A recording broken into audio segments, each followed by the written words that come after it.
Mr. Clerk, please record. There's a quorum present, Mr. President. Thank you, Mr. Clerk. Do you have any items to the record? I do, Mr. President.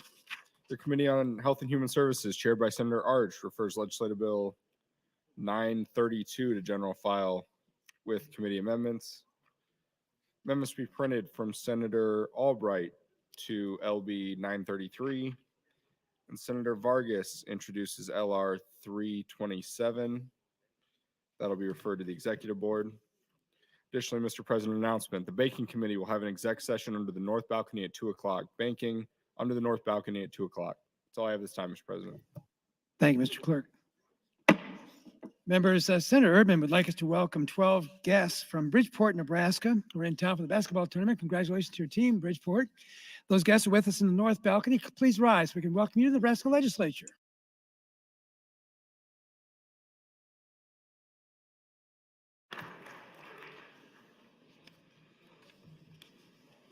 Now move to the next item of the agenda, Mr. Clerk. Next bill.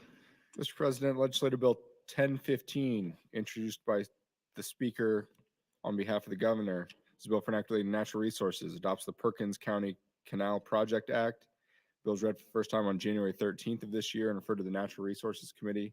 There are no committee amendments, Mr. President. Thank you, Mr. Clerk. Speaker Hilgers, you're recognized to open an LB 1015. Thank you, Mr. President. Good afternoon, colleagues. I'm pleased to open today on LB 1015. As I start, I want to thank Senator Hughes for making this bill his personal priority bill, and I think this is an incredibly important bill, not just for Western Nebraska, but for the entire state of Nebraska. So we think about the resources that we have here in our state and what we are blessed with. At the top of the list, of course, is people, but right behind that, I think, is our water resources. We have been blessed with tremendous water resources. They include the Ogallala Aquifer, and they also include the Platte River. And these are resources that we've been blessed with, but they're also scarce. And what 1015 goes to is protecting critical rights to the water flows of the South Platte River coming in from Colorado. And in many ways, there's been a lot of discussion over this. It's kind of, in some ways, a new concept, but in many ways, it's an old concept. This is something that goes back to the 1920s, and I'm going to talk about. And in a lot of ways, the issue before us is very simple. And let me just describe it briefly. We have legal rights under the 1923 compact with the state of Colorado. That's a compact that was agreed to by the two states. It was approved by their respective state legislatures and also was approved by Congress as required under the Constitution. And under that compact, it actually lays out our rights and responsibilities and obligations pretty clearly. During the irrigated season, between April 1st and October 15th, Nebraska is entitled to, without doing anything else, Nebraska is entitled to 120 cubic feet per second of water from the South Platte. That we don't have to do anything. We are getting that water now from the state of Colorado, and that is not really an issue with LB 1015. During the non-irrigated season, so between October 15th and April 1st, as outlined in the compact, we are entitled, the state of Nebraska is entitled to 500 cubic feet per second of water from the South Platte, but only if, and this is the key, only if the state builds a canal, Nebraska builds a canal and reservoir system to divert that water from the Platte, from Colorado into Nebraska. It's a really very clear if-then under the terms of the compact. Now, over the last 100 years, the state of Nebraska has received water during the non-irrigated season, but we don't have a legal entitlement to it. So in other words, the state of Colorado could take, under the terms of the compact, if we do nothing, take the water from whatever the current flows are down to zero, at least under the terms of the compact.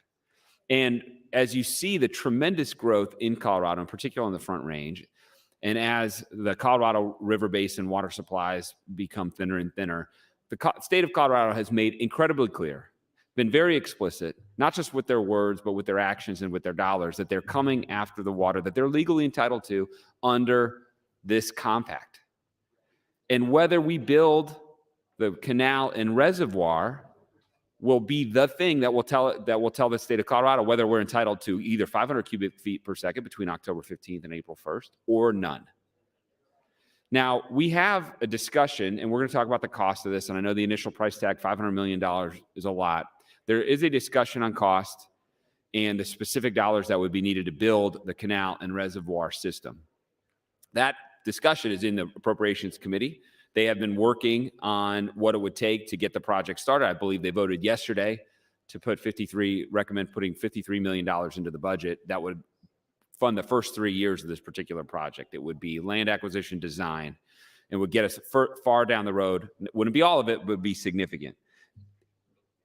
If we do this, we are protecting our rights in Nebraska's water.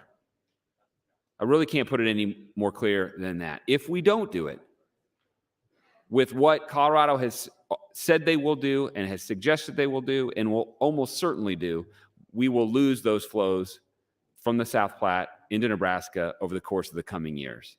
And I couldn't think of many more catastrophic things that could happen to the state of Nebraska if we actually lose out on that water. If you think about our potential growth and think of all the things that it impacts, it doesn't just impact agriculture, although of course it does. It doesn't just impact our power supply. Of course it does. It helps cool Gerald Gentleman, the largest power facility in the state of Nebraska. And it doesn't just impact Western Nebraska. It impacts the eastern side of the state as well. In fact, at the committee, you can see on the committee statement, I'm going to read during the course of this discussion this afternoon, testimony from stakeholders and subject matter experts from across the state, from western part of the state, as well as the Papio, Missouri NRD, as well as the city of Lincoln. So the future of our water here in the state of Nebraska, in my opinion, it is critical for the state to build the canal, to build the reservoir system, to be able to enforce the rights that we already have under the compact. We already have these under the compact. Now, LB 1015, what it would do ultimately is that it wouldn't appropriate the money. There's no A bill in 1015.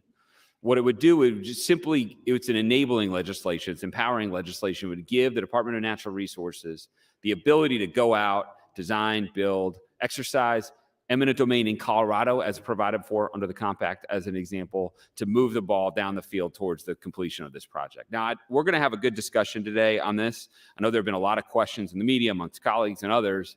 A couple of those questions I might preview now. One is this just a bluff? That's one of the questions. Is this just a bluff? Well, the truth is, a bluff implies that you're trying to get something from somebody that you don't already have. We're trying to bluff Colorado into doing something, come to the table to negotiate. The truth is, we don't need Colorado to come to the table to negotiate. They came to the table 100 years ago, 1923, and negotiated and entered into an agreement with us approved by Congress that gives us the right to do this.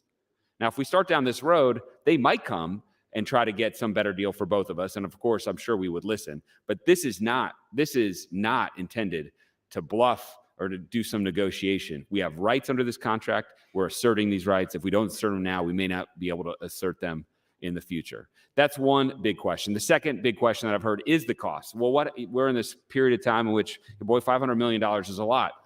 I'd take a step back and emphasize that the state of Colorado is spending billions of dollars on water projects now and in the near future to help capture the water from the South Platte River. Billions of dollars. Of course, $500 million at the end of the day would be incredible. But at the same time, think about the value that comes from making sure that we're able to capture that water. In some ways, it's hard to put a price on the ability to capture the water that we're entitled to. Even if you could put a price, and I'll talk about the testimony in the hearing where people try to put specific dollar values on the water that we're bringing into our state, it's in the hundreds of millions, if not billions of dollars. But putting aside that, our Appropriations Committee, after hearing the data, walking through the issues, I believe has come up with a strong compromise to get this project started while ensuring that the state of Nebraska still has funds to be able to weather any recession or storm that might come down the road, while also giving a subsequent legislature the ability to make a final decision as to whether or not to put the money in to build the canal after it's been designed, after the land has been acquired. So I'd ask for your green vote on LB 1015. I'm looking forward to a good conversation. I think this is really a critical bill for the state of Nebraska and the future of our state and our ability to grow. We are living in a world that has a world of scarcity where our water supplies around the country are becoming more and more limited, and we have population growth in states surrounding us, including, in this case, Colorado. We should assert the legal rights that we already have, and we'll help go down that road to do so with passing LB 1015. Thank you, Mr. President. Thank you, Mr. Speaker. Debate is now open on the bill. Senator Hughes. Thank you, Mr. President. Good afternoon, colleagues. I've designated LB 1015 as my personal priority bill this session. As a representative of the 44th District, I come at this with a very unique perspective. My district includes much of the Republican River Valley, so I'm very acutely aware of the importance and value of interstate compacts between rivers and the governance that they provide us in allocating water rights between states. The Republican River Compact allocates water between Kansas, Nebraska, and Colorado. To anyone who suggests that this project, the South Platte project, is not going to affect change in Colorado's water management plans, I'd refer them to the good folks of the Republican River Basin, who not too long ago we were forced to adjust our irrigation, and still are to this day, and other water practices to ensure Nebraska remained in compliance that Kansas was getting the water that they were entitled to. Compact rights are powerful tools and must be used to their fullest extent to protect and preserve Nebraska's water. Moreover, Perkins County in the northwest portion of my district is the very place for which the canal project was named nearly a century ago. Current plans call for the water diversion near the town of Ovid, Colorado, a canal to carry the water into Nebraska, and the storage of that water in multiple multi-purpose reservoirs within the Platte River Basin. Of course, the water may be used multiple times as the South Platte joins the North Platte to form the Platte River just east of North Platte, Nebraska. Water is diverted for irrigation and provides return flows to supplement critical water supply needs in the central Platte River. As a result, it will continue to benefit municipal and industrial users as well as wildlife this state has committed to protect as part of the Platte River Recovery Implementation Program. In short, this one-time investment pays back many times over in coming years. As you have heard, the bill provides the Department of Natural Resources authority to build, manage, and operate the canal and related structures. This canal is a legal prerequisite to Nebraska's ability to demand non-irrigation season water from our neighbors to the west. Let me be clear, this is water that we are already receiving, and if we don't build this canal, that water will go away, be lost to us forever. Because as Colorado captures this water and converts it to residential use, we can never get it back. So it's imperative that we proceed with this project. Failure to pass this bill would be tantamount to giving away our water rights to users in Colorado. Despite whatever challenges might lie ahead, be they physical or legal, we must maintain the water supply that sustains the vast swath of this state.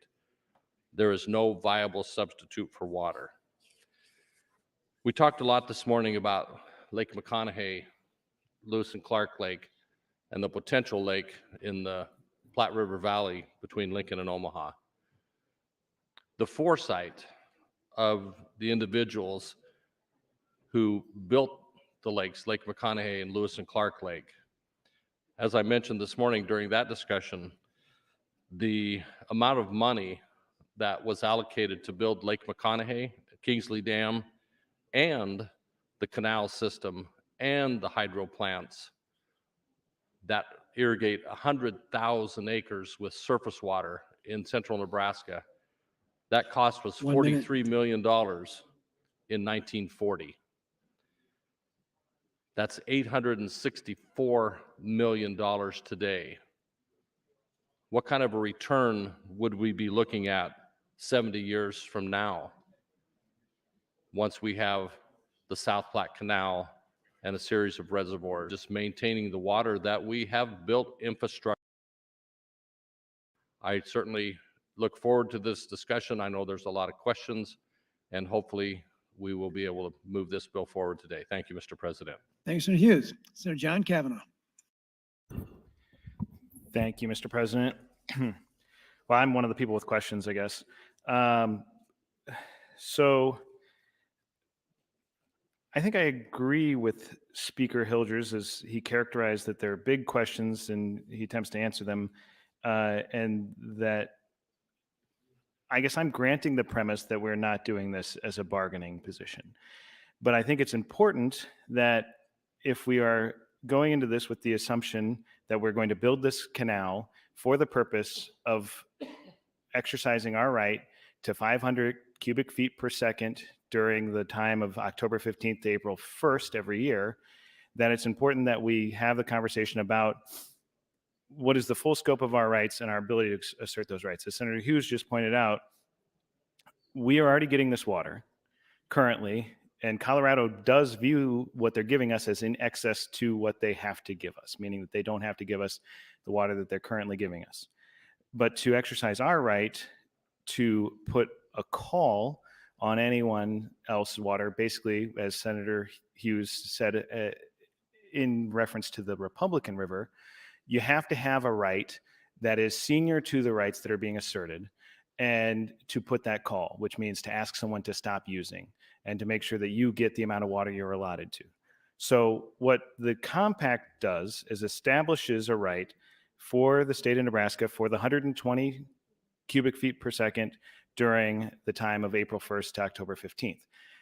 That's the only absolute right, as Senator Hilger, Speaker Hilgers mentioned. But as it pertains to this 500 cubic feet per second in that irrigation season, non-irrigation season between October 15th and April 1st, we have to build the canal to assert that right and be in that position. Those things are true. However, it's important to be conscious of what that right, those 500 cubic feet per second, are dependent upon. First of all, they are junior. It is a junior right to all rights that were perfected prior to that date, meaning anybody who had access, who had a water right that was established before the compact. It is additionally junior towards a future appropriation by Colorado in that watershed, in that section of the Platte River, for Colorado to build a reservoir of 35,000 acre feet to be diverted from that flow. So those are two things that even if we build the canal, we cannot stop Colorado from doing. The third thing that we cannot stop Colorado from doing is appropriating water in the upper section. And that's an important distinction. This compact divides the South Platte River into an upper and a lower section, dividing at the Washington County line in Colorado. The section to the east and north of that, or coming into Nebraska, is referred to as the lower section, and the section to the west of that is referred to as the upper section. And the compact establishes, this is Article 6, Section 2 of the compact, says the net future flows for the lower section of the Platte River, which may remain after supplying all present and future appropriations from the upper section. So this is an important distinction. Colorado preserved for themselves in this compact the right to establish future appropriations in the upper section that would be senior to Nebraska's claim to this canal. And so this is a relevant point in the fact that if we're talking about building this canal, if we're serious about building this canal for the specific purpose of asserting a right against other claims to water and making sure that we have the ability to ask someone, to tell someone to stop when we are not getting that water. 1 minute. Thank you, Mr. President. It is important that we recognize and understand what those rights are subjected to. And if we spend the amount of money we're talking about here, which has been set at 500 million or more, whether or not we will actually get what we are talking about, if we're actually going to be able to claim and receive 500 cubic feet per second. There are other concerns about how this water is allocated, and I'll push and get in again, I guess. But if this is what we're talking about, this is what we're serious about, if we actually want to build it, everybody needs to understand what that means and the potential of what it looks like to spend that money and not get what we're talking about. Thank you, Mr. President. Thanks, Senator Kavanaugh. Senator Flood. Thank you, Mr. President. Members, I want to compliment Senator Kavanaugh on him diving into this issue. It's consistent with what he's done on the Natural Resources Committee, and I appreciate hearing his perspective. This vote today is going to reverberate across the upper Midwest for a long time. This bill is central to our water security in Nebraska. This bill, LB 1015, protects Nebraska's water supply by providing the Department of Natural Resources all the necessary authority to develop, construct, manage, and operate the Perkins County Canal Project consistent with the terms of the South Platte River Compact. I think it's important to understand that if the state of Colorado fully executes on its Front Range expansion plans, 90% of the water Nebraska currently receives at the state line will be lost. This isn't a fight among different views of what's happening in Nebraska. This is a critical issue between the state of Nebraska and the state of Colorado. If they execute on their plan to take 90% of the water that we currently receive, we will have no choice but to attempt to make up those lost flows from somewhere else. And that is a significant risk. Today, our only feasible option to replace the lost waters would be from storage in Lake McConaughey on the North Platte River. This means lake levels will be lower, hydropower production will decrease, water supplies needed for irrigation water for our farmers and municipal supplies for our cities would be jeopardized, and the millions of dollars invested by the state and the NRDs to address the basin's over-appropriated water supplies will be for naught. That's what's at stake. In 2011, as we went and endured one of the toughest years of drought in Nebraska, there was a point in time where I remember the city of Lincoln was this close to having to shut down irrigated acres in the Platte Valley to make sure that the Platte River could deliver the water necessary for human consumption in the city of Lincoln. That is scary. Think about it. Think about putting the city's mayor in Lincoln in a situation during the middle of a drought and saying we're shutting down irrigated acres. It's the priority system. It would happen for human consumption. But we can be visionary and head off these problems at the pass. All of the users right now of this water would be subjected to additional regulatory restrictions and substantial increases in the cost of service.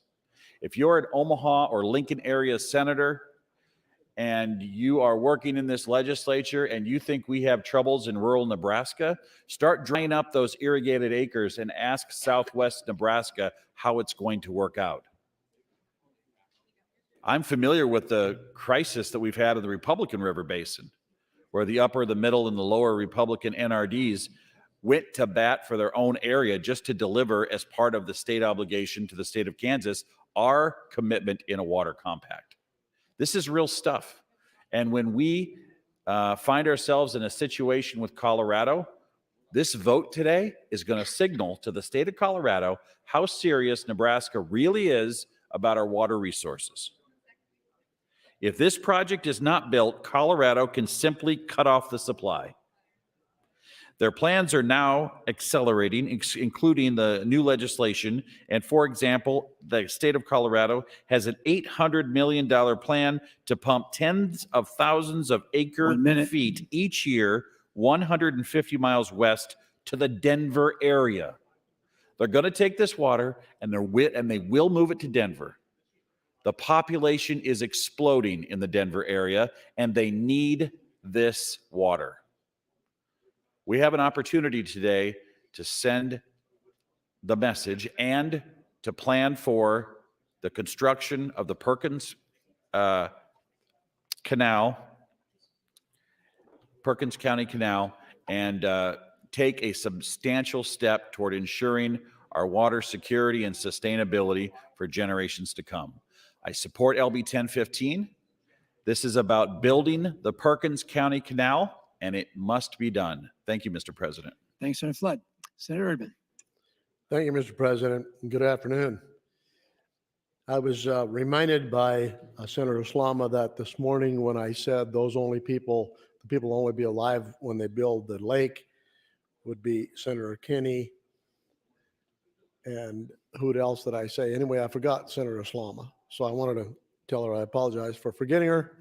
The other thing I wanted to say this morning, and I turned my light off so we could vote before dinner, is we have an opportunity to vote for the return of the Jedi in that bill that just passed this morning, because we used to call it Star Wars, and now with the amendment, we're going to call it the Jedi. So Luke Skywalker will probably be the chairman. But anyway, getting to this issue in front of us, Speaker Hilger spoke about purchasing land with this procurement or the appropriation that came out of the Appropriations Committee. And I just want to clear up that for a moment. What we have granted was $53.5 million, which is for design and permitting, as well as options on purchasing land. I don't believe they're going to purchase any land, but they need to have options on land so that when they decide where they want to go, they have that land secured. And so Senator Hughes explained exactly the significance of having this water from Colorado. And I think Senator Flood in his comments exactly explained what the significance of this vote is. In rural and western Nebraska, this is a significant thing for us. And I think Senator Hilger's alluded to the fact that it is for all Nebraskans because we all own the water. And so the agreement that was struck back in 1923 was approved by Congress. And so we have an opportunity for us to do something that no other state has ever done, because I don't believe another state has an agreement like we have with Colorado. And at the growth of their population, at the rate is growing, they will continue to use our water, and we will not get what we have been allotted to. And so in my area, we have several people that have moved from Colorado to our area, and they have sold their water rights only. They still own the land, but they sold their water rights for as much as $15,000 an acre. And so the state of Colorado is looking to get as much water as they can for those residents that are moving there, those people that are moving there. So it's time for us, as Senator Flood said, it's time for us to send a message to Colorado. We're serious about this. And I believe when we put that $53.5 million set aside for the canal, they will understand that we're just not trying to bluff them, that we are serious about making this a permanent structure to get the water that we are required, or they have signed an agreement to give us. And so I'm in support of LB 1015, and I would ask you to do the same. We in the Appropriations Committee have seen the significance of this issue, and so that has been our appropriations. That will be what we'll bring you to the floor. So with that, I would yield back the rest of my time. Thank you. Thanks, Senator Urban. Senator Clements. Thank you, Mr. President. I rise in support of LB 1015.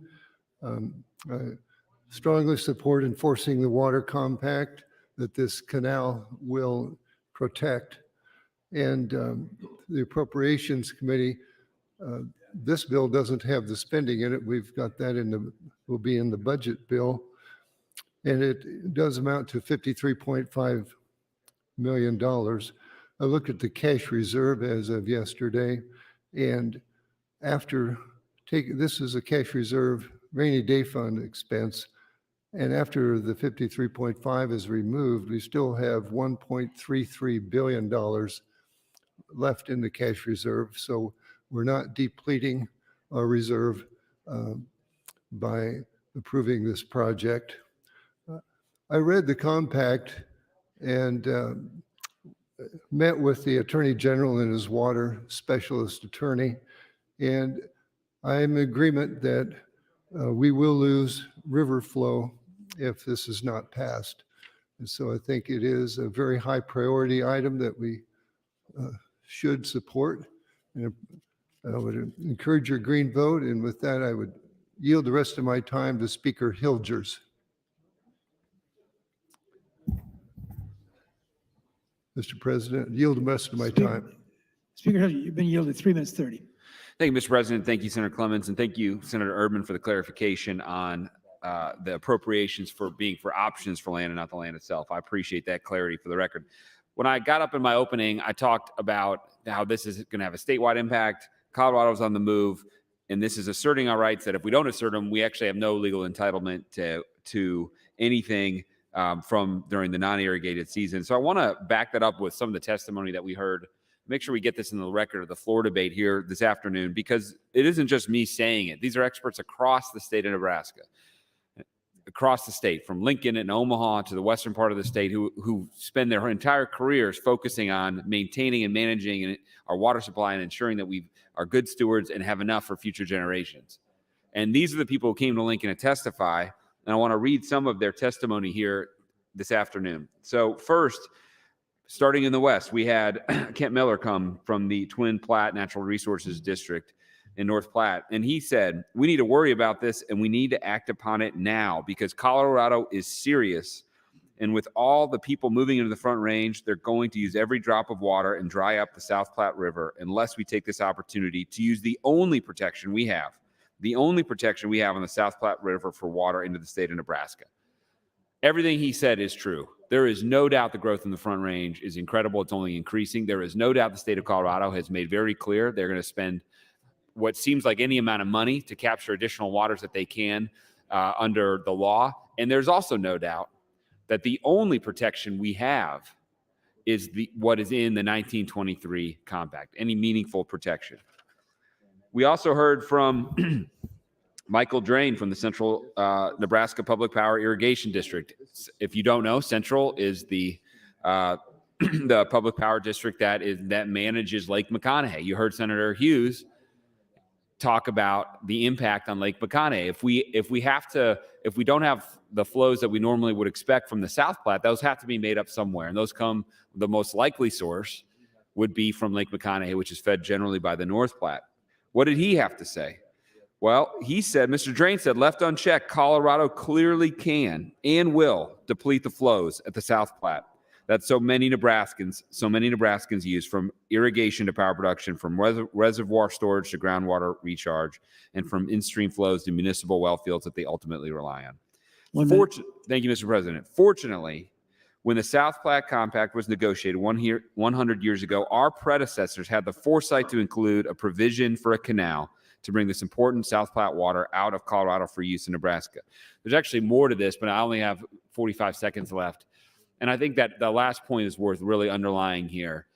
Our predecessors did have the foresight to put this into the compact, negotiate a legal right for us today in 2022 to exercise that right to protect the flows in the South Platte in the non-irrigated season and to be able to protect those for Nebraskans. All we have to do is exercise what they already have done, which is to create the right for us. Thank you, Mr. President. Thank you, Mr. Speaker. Members, I'm going to pause the debate for a moment. We have a very distinguished guest with us today. Senator McAllister would like us to recognize Mr. Hiroshi Chajima, who's the Consul General of the nation of Japan. He's with us today in the North Balcony with 3 colleagues. If you could please rise. Thank you, sir, for being here today. Welcome to the Nebraska Legislature.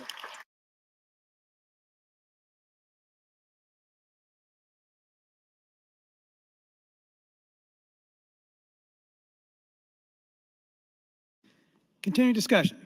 Senator Lathrop. Thank you, Mr. President and colleagues. I have a special interest in water law, not a specialty in water law, but a special interest. In 2014, I had, actually in 2013, I was invited by Senator Christensen, then the senator from the lower or the upper Republican, who invited me down to get an education on the Republican River. And from there, I spent, as did my then legal counsel, Molly, a lot of time getting up to speed on water law. It's very fascinating. And if I were a young lawyer, I'd get into it because we're going to be fighting over it forever. We're going to be fighting over water for a long time because we need it. We have a resource, and the fights from producer to producer, from state to state, how we interpret these contracts, how we interpret these compacts, and whether we allow interbasin transfers and the like will be litigated for years to come. So when I heard this proposal, I'm like, well, this is really interesting. And then I heard a little bit more about it. It's a 100-year-old compact. Wow. Right? This thing's 100 years old. All of a sudden we have some urgency. We got to do something today. By God, Colorado's taking our water. It wasn't important enough for us to do something about it over the last 99 years, but God darn it, we need to do something about it this year. I wondered why. Well, we got a little extra money sitting around. So now we got a problem we need to solve immediately. You know, it strikes me, and I understand that the Attorney General has somebody, and by the way, in 2014, when I was working on water issues, those guys weren't exactly telling the truth to some of my colleagues around here about the Kansas-Nebraska Compact, in my estimation, because I learned enough about it. I learned what my bill was about, and they were telling people I was going to blow the whole thing up, which wasn't quite true. So I'm a little skeptical when I hear a law firm that is political, the Attorney General's office, say one thing, and then we got a professor over at the university that's saying something else, who really doesn't have a dog in the fight. And what occurred to me is that what we want to do is create enough of a problem with Colorado to find out if this thing's still worth any paper it's written on, right? Do we have an appropriation? I think Senator Kavanaugh made a great point. We may be fighting over water, and the compact says, you're fighting over whatever's left after we get done using what we want in the upper part of this river stream. Well, I'd kind of like to know about it before we dig a ditch all the way from this town in Colorado into Perkins County. And we haven't even talked about what we're going to do with it when it gets to Perkins County. I think we need to take a step back and a breath and hang on a second. You know, sometimes when neighbors have a fight over something, and you rural guys maybe can appreciate this, if you got a fight over something, you deliberately trespass because that's a way to create a cause of action where you can sort out whether you have a right to something or to be somewhere, or whether you don't. I'm not suggesting this is as easy as taking a backhoe to Ovid, Colorado, and start digging our ditch. But it may be as simple as trying to exercise our right of eminent domain. I don't think we need to spend $20 million or $50 million on something we're being told we have to do right now. This is the session. By God, they're taking our water. Did you say a minute? 1 minute, sir. They're taking our water. What's the urgency? This thing's 100 years old. How about somebody, and by the way, this water from the South Platte ends up in Nebraska. Why are we digging a canal to get it there a little bit sooner and having it go to Perkins County where we don't even have a dam to store it or anybody in charge of supervising it when it gets there? I got to tell you, I'm pretty skeptical of this. I'm very skeptical of this. If we need to create a crisis to see if we have an enforceable right, there's other ways to do it without spending $20 or $50 million to do it.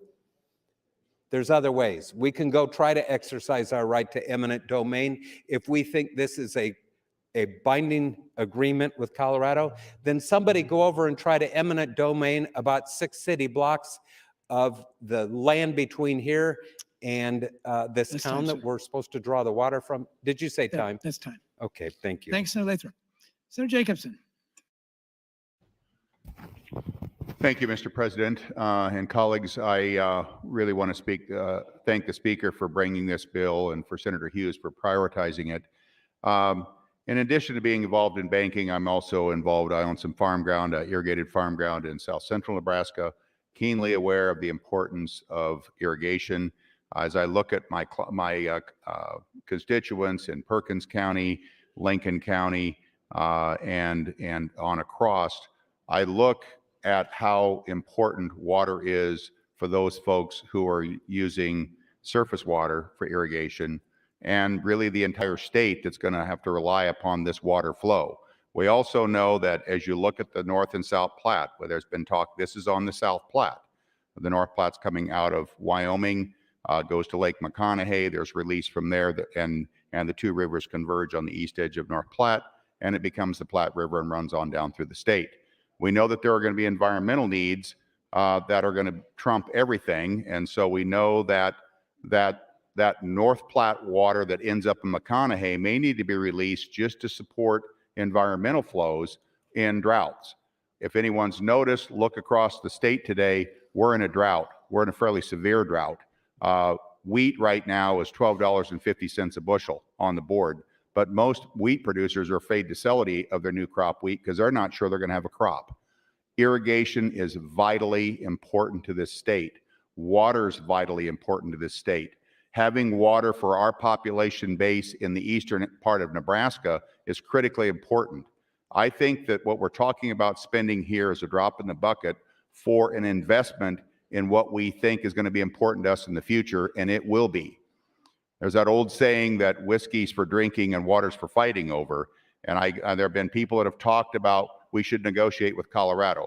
We have negotiated with Colorado. Now it's time for action. You can't negotiate. In my years as a banker, I can tell you, if I have nothing to bring to the table, the negotiating table, I'm wasting my time.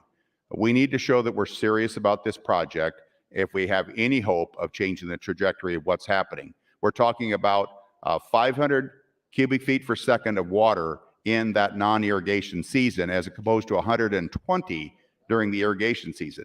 This is a massive amount of water that we need to take advantage of. We've talked about being visionary, but I'm telling you what, we're going to look back 10, 20, 50 years from now and say, we really messed up if we didn't use this opportunity. And I'm going to yield the rest of my time to Speaker Hilgers. Thank you, Senator Jacobson. Speaker Hilgers, 2 minutes 10. Thank you, Mr. President. Thank you, Senator Jacobson. I couldn't agree more with those comments. I want to briefly respond to Senator Lathrop's comments. One was, and by the way, I agree, we should all take a breath on something of this magnitude. We all ought to take the time in this body to be able to think through these issues and be able to debate the facts that we were given and work through the logic and the soundness of the policy proposals in front of us. I completely agree, which is what this process is for. But Senator Lathrop said, why the urgency? He said, it's been 100 years. Why not? Why the urgency? Well, we know the urgency. It's because 100 years ago, Colorado wasn't spending billions of dollars on water projects with a stated intention of their legislature to take the vast majority, if not nearly all, of the flows through the South Platte. That wasn't maybe happening 50 years ago or 30 years ago or 20 years ago. The urgency comes from the actions in Colorado, the growth in the Front Range, the diminished supply of the Colorado River Basin. The urgency is coming from the facts on the ground that have changed. And it's not, don't just take my word for it, take the word of the subject matter experts who are dealing with this issue. They're looking at it. They're the ones monitoring. They're the ones dealing with the flows in the Platte. I've already read testimony from two of them. 1 minute. I'm going to read, thank you, Mr. President. I'll read testimony from the city of Lincoln. Senator Flood, I think, very aptly appropriately talked about the drought conditions that we had in 2012 here in Lincoln. 7%. I'll read this testimony from the city of Lincoln. 7% of the flows of Lincoln's water supply you can trace back to the South Platte. That goes to zero, Lincoln senators. I know you share my concern for the water supply here in Lincoln. If that goes to zero, think about the catastrophic impacts that it will have on our city and the ability for us to grow. There's a lot of reasons for urgency, and we'll talk about them as we proceed. Thank you, Mr. President. Thank you, Mr. Speaker. Senator Bosselman. Thank you, Mr. President. I do want to speak to a couple areas. I'll echo what Speaker Hilgers just said. The reason why this is important is because the legislation, the action that Colorado is doing right now, they have already passed bills. They already have bills where they are going to build these reservoirs. They're going to build these pipelines. They're going to stop the water, and they're going to pump the water back up to the Front Range, and the water's not going to come to Nebraska. Why now? It's because of the actions Colorado's taken. They haven't taken that action in the last 100 years. They're taking it now. So if we don't act, then we won't have an opportunity to act in the future. Keep that in mind. So during the hearing, I wanted to reiterate some of the things that you're also hearing from speakers saying. We had overwhelming support and one opposition. One person come in opposition to this bill. So those who came in to support the bill, obviously the governor of Nebraska, the director of the natural resources, the general manager of Twin Platte NRD, the Nebraska Association of Resource Districts, the Central Nebraska Public Power and Irrigation District, Nebraska State Dairy Association, Nebraska Soybean Association, Nebraska Farm Bureaus, Nebraska Corn Growers, Nebraska Public Power, Nebraska Cattlemen, Papio, Missouri NRD, Central Platte NRD, City of Lincoln, and Nebraska Water Resource Association. Those all came in to testify in support of the need for this bill to move forward, for the actions of the state that needs to happen now. Not in a year or two, not in 3 or 4, because we do that, Colorado will have their systems built. They will have the pipelines built. They will be pumping that water back up into the Front Range, and it will not come down to Nebraska. So we're exercising with this. What we'll do is to begin to exercise our senior water rights to ensure that the water comes to all the places that Senator Jacobson said, that Senator Flood said, and as Speaker Hilger said, as well as all of the needs of the towns, the cities, the people along that Platte River. This is a critical move, needed LB 1015 to pass, and I appreciate your green vote on LB 1015. I yield the rest of my time, Speaker Hilgers. Speaker Hilgers, 2 minutes 30. Thank you, Mr. President. Thank you, Senator Bosselman. I agree with Senator Bosselman. I sat through the hearing, the overwhelming support across the state for this particular bill. And the reason is, you go back to urgency, the question of urgency. The state of Colorado has said, and their stakeholders have said, we are taking this water. We will take this water as much as we are legally entitled to take it. If we don't build the canal, that is zero during the non-irrigated season. We get nothing, they can take it all. That's the legal entitlement. Senator Lathrop said, well, why are we going to build this canal into Colorado? Because that's what the compact says we need to do. We have to build the Perkins County Canal in order to trigger our right to 500 cubic feet per second. It's under Article 6. We have to do it, otherwise we don't receive it. So the urgency comes from me as sitting here as a policymaker, and I hope the rest of you sitting here saying, wait a second, water's incredibly critical. It has become more and more in a short supply. It's drying up in a lot of places around the country. Our neighbor to the west is growing very rapidly. Their current water supplies from other sources are dwindling or diminishing. They have a stated intention, backed up by billions of dollars of projects. They have 60 projects ongoing right now, to take as much water from the South Platte as they possibly can under the law. As a policymaker, I'm saying that's pretty urgent. That's pretty important for us to address. It's pretty important for us to start the process of enforcing our legal rights. Now, I certainly can understand those who would say, look, $500 million, thank you, Mr. President, $500 million, that's a big project. We have a lot of needs. Maybe we shouldn't allocate or appropriate all that now. I wouldn't agree with that position, but at the same time, I can certainly understand it. But to say, let's not go down this road at all in the face of a clear intent from the state of Colorado to take what they can otherwise get under the law, I think is a mistake. This is the time to act, and we can start that process with LB 1015. Thank you, Mr. President. Thank you, Mr. Speaker. Senator DeBoer. Thank you, Mr. President. So many of you know that I did my PhD work in Syracuse, New York. What you may not know is Syracuse, New York is called the Salt City because in the 19th century, it supplied a vast portion of the world's salt. And the story up there is that the reason the Union won the Civil War is because of the salt springs that were up there, which helped them to have saltpeter for its munitions for the Union. Salt was the king in the 19th century. In the 20th century, it was oil. We all know of all the mountains that were moved over oil. And I would contend that in the latter half of the 21st century, water will be the king. We all know that water rights are going to be incredibly important, that the availability of water, fresh water, is going to be absolutely vital to our future. So Senator Jacobson beat me to the punch, but we've heard the expression that whiskey is for drinking and water is for fighting. And I think that we should be very clear with the rest of the country and with Colorado that we in Nebraska are going to fight for our water rights. I think that's important. I think that it's important for everyone to know. As for the urgency of this particular case, I will say, I once heard the story that if you put a frog in boiling water, it'll jump out. But if you put a frog in water and then you turn the heat on underneath it, it'll cook, because there's never a moment where it says, now it's hot enough, I've got to jump out. You need a paradigm shift. You need something to be introduced into the moment to say, there was an urgency the second before. Why one more degree? Where is the urgency come from? It's a problem in creating that paradigm shift to know when it is that the urgency is there. So I would suggest that perhaps the urgency has been here all along and that we've been slowly boiling in the water and we didn't know it. So I don't know about 500 million, and I don't have the answers to all the questions about this, and I'm still listening and trying to understand, but I suggest that the urgency is there. I'd like to ask John Kavanaugh some questions. Would Senator Kavanaugh? Senator John Kavanaugh, yield, please. Yes.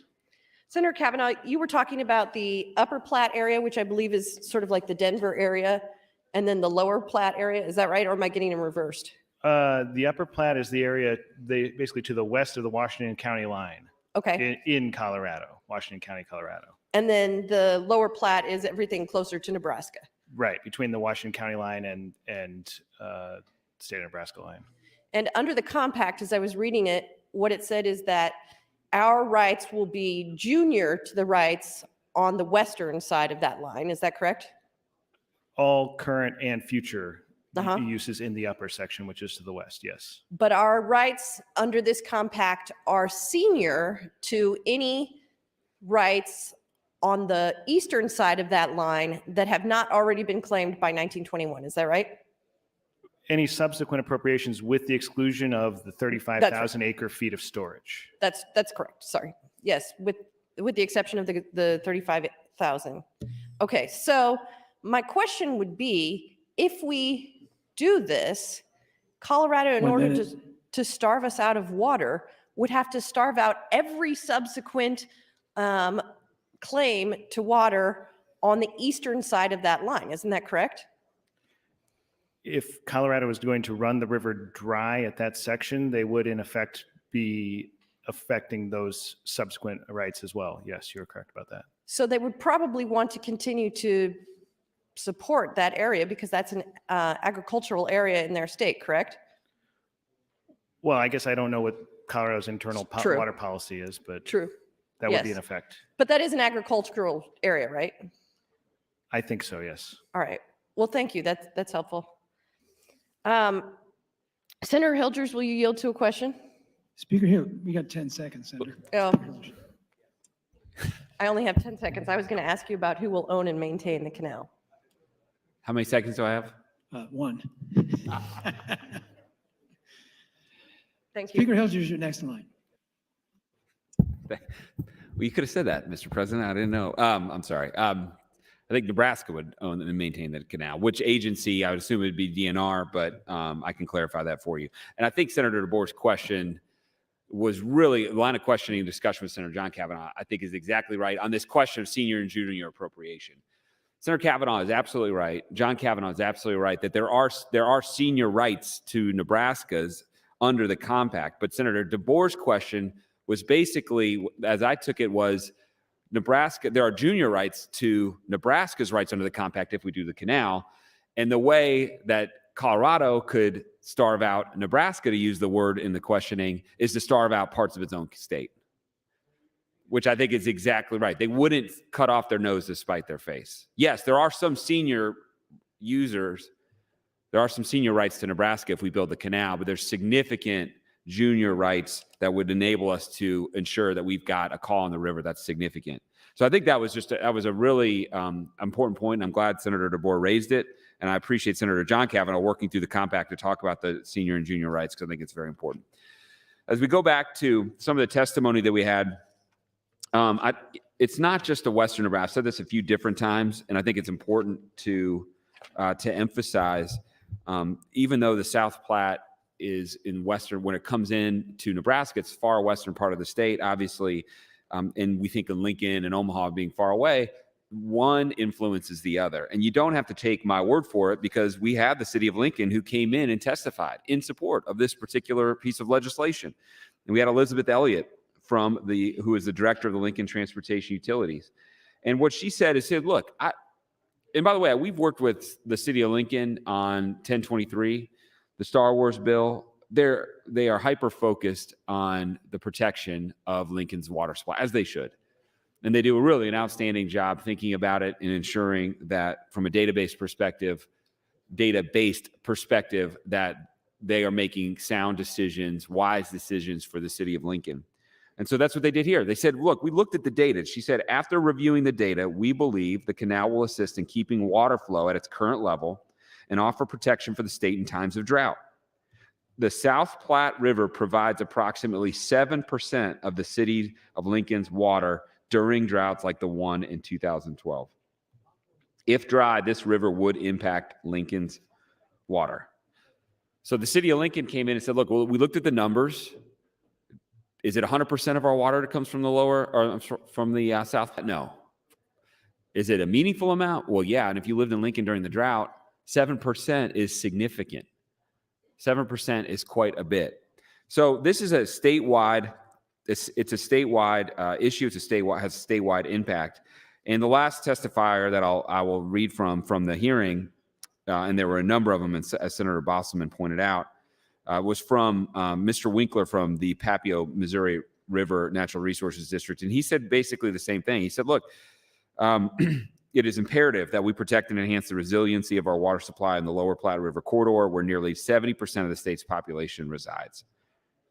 This effort to protect our water supply would be beneficial to the city of Omaha, the city of Lincoln, who relies partially or completely on the Platte River Basin for its water supply. So you have experts around the state saying, look, we look at this, we care about this, we study it all the time.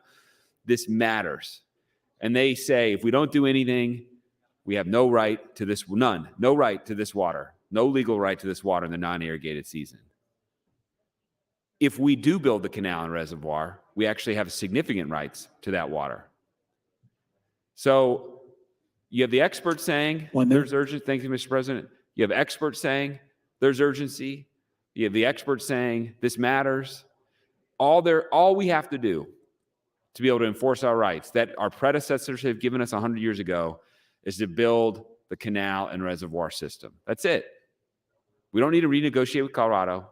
We don't need to get it at the table and try to convince a dysfunctional Congress from actually approving something additional to what we already have. All we have to do is go down this road with 1015 in the appropriations that will be in the mainline budget. Thank you, Mr. President. Thank you, Mr. Speaker. Senator Friesen.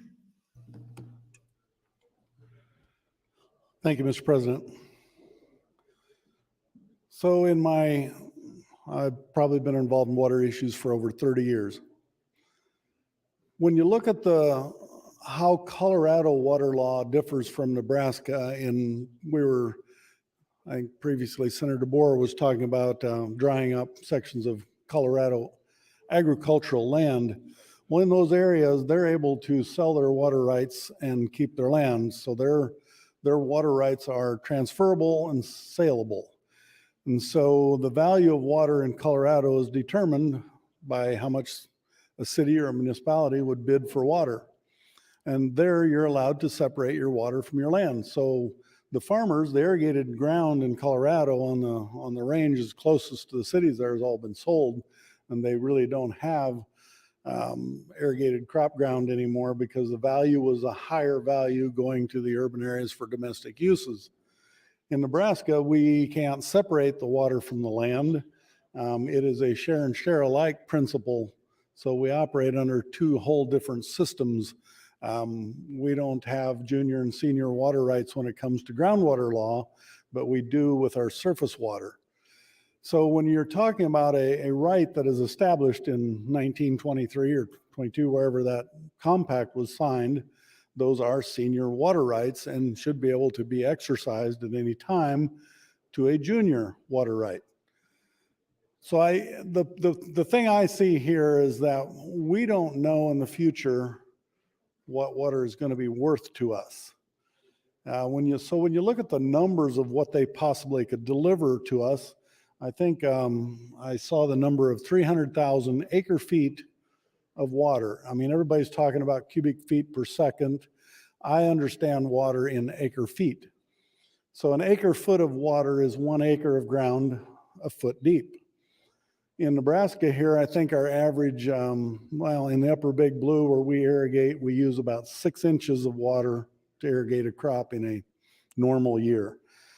So if you take that 300,000 acre feet, that means you take 300,000 acres, 1 foot deep. And if you do that with half of that, you can now irrigate 600,000 acres of ground with the flows that we would get from Colorado. So that's to put into perspective of ag. And in Nebraska, most of our irrigation is with groundwater, which is at times commingled with surface water, most times not. The big issue with me here is when we have the Platte River Compact with the Endangered Species Act with Wyoming, Colorado, Nebraska, we are required, and I think Senator Hughes covered this a little bit too, we are required at times to release water from Lake McConaughey. And Lake McConaughey, we generate electricity, we irrigate from that. We have a system of canals there to do that with. To me, when I looked at this issue here, I looked at that as this could replace some of those flows from the Endangered Species Act. So instead of having to release it from a reservoir like Harlan County, where it holds a higher value, this could be put into the Platte River to substitute for some of those releases when we don't want to dump water out of McConaughey. And so I think it's kind of a two-purpose thing here. It does let us manage our river flows for the Endangered Species Act, which we're required to do. And it doesn't jeopardize the whole surface water irrigated canal system that has been built off of the Harlan County Reservoir. Because when that reservoir runs low, they shut off irrigation and those farmers don't get water at all, or they're severely restricted in how much they get. So I see a value here. I think it does need to be looked at. And I think by appropriating enough money and effort towards this project, it tells Colorado that we are serious about this and that maybe they need to hold up on some of their development until we decide what is exactly going to happen with this flow of water. So I'll be talking more on it later. And so I think it's a really important issue that we really can't quantify a value on today, but tomorrow might be worth a lot more than it is today. Thank you, Mr. President. Thanks, Senator Friesen. Senator Breezy. Thank you, Mr. President. Good afternoon, colleagues. When I first heard about this canal coming out of Colorado into Nebraska, color me skeptical. I was skeptical of the project, a $500 million project that the fiscal office tells us might cost a little more than that even. But then I started doing the math on this, and kind of like Senator Friesen just said, he sees value here, and at this point, so do I. And I was wondering if Speaker Hilgers could answer a couple brief questions. Speaker Hilgers, yield, please. I would. Thank you, Senator Hilgers. So we're talking about the water during the non-irrigation season, correct? That's right. And that's 5.5 months worth, correct? Yeah, October 15th to April 1st. Yes. And then pursuant to the compact, we're guaranteed 500 cubic feet per second during that time frame, correct? Correct. And is it our intent, or would it be our intent to try to capture that entire 500 cubic feet per second? Well, I would think so. Certainly that would be, if I'm sitting as director of DNR, that would be my intent, but I would assume so, yes. And presumably they would have to curtail some of the junior users in Colorado. If needed to be able to meet the call, yeah. Yes. And do we have an estimate as to how much would be available of that 500? Will we be able to access 500 cubic feet per second during that time frame? Do we know that? My conversations are, the answer to that is yes, and it fluctuates, as you know, Senator Breezy. I think it can be low as 300 in the non-irrigated season or for the junior users, or more than that. I think the general answer is yes, though. Fairly safe to assume that we could access 500 cubic feet per second during that time frame. I think so, yes. Okay. Thank you, Senator Hilgers. I appreciate that. Well, I started doing some calculating on that. You know, what is 500 cubic feet per second? 500 cubic feet per second, if my math is right, during a 5.5 month period is 165,000 acre feet. And so what's an acre foot of water worth in Colorado? The Senator Friesen pointed out, You can buy and sell water out there, unlike what we do here, but you can buy and sell water out there. And you look online, and I looked at, I think it was the watereducationcolorado.org, and they suggested Front Range developments are paying up to $58,000 per acre foot. Do the math on that, 165,000 acre feet that we could access here at $58,000 an acre foot. That's $9.5 billion worth of water a year. And so you can run those numbers any way you want. Maybe 58,000 is optimistic. Maybe 500 cubic feet per second might be optimistic. Don't know that for sure, but we're talking about water that's worth a whole lot of money out in Colorado. And that really puts us in a very enviable position at any future bargaining table if we chose to do that, if we chose to work a deal with Colorado. But at this point, I think based on what I've seen, what I've heard, and after running the numbers and looking at the value of that, I'm all in on this project. And I would urge your support of LB 1015 also. Thank you, Mr. President. Thanks, Senator Breezy. Senator Blood. Thank you, Mr. President. Fellow senators, friends all, I've been following this story from the very first time it was announced. And I have a long list of questions for Senator Hilgers because at this time, I'm not sure I support LB 1015. I'm not going to ask him to yield because I want to make sure I get my questions on record. And I'm hoping that Senator Hilgers can then come back and maybe answer some of these. So I do agree that our future prosperity is about how we manage our water in Nebraska. And I did miss the very beginning of Senator Speaker Hilgers' introduction because I was with constituents. So perhaps this has already been answered. But I do remember visiting Julesburg, Colorado, when we left a ditch there because we tried to do this project in the 1800s. I know we tried to do this project again in the 80s.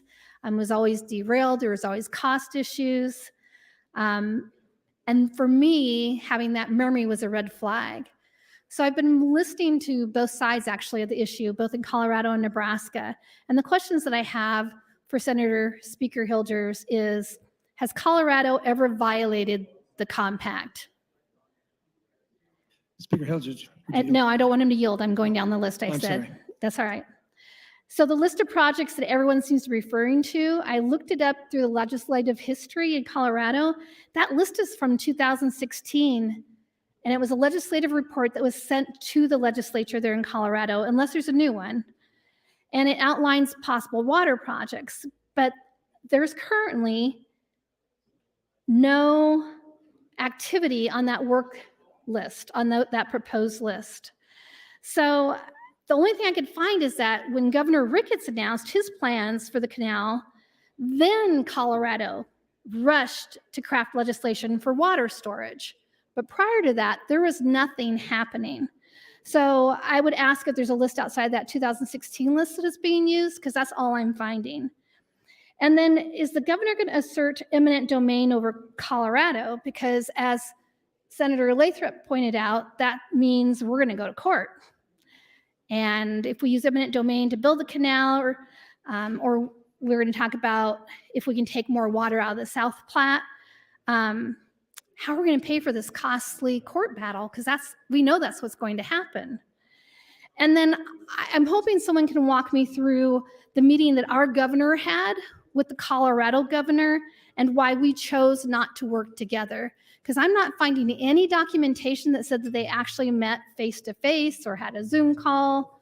I mean, I would be curious to know, because when you look at some of the quotes, and I think NPR was one of the quotes, if Nebraska wanted to work together and have a conversation, we could do something together and share our funds to build either the Perkins County Canal or some other storage facility, so we could be assured that we would have some of the water for both states.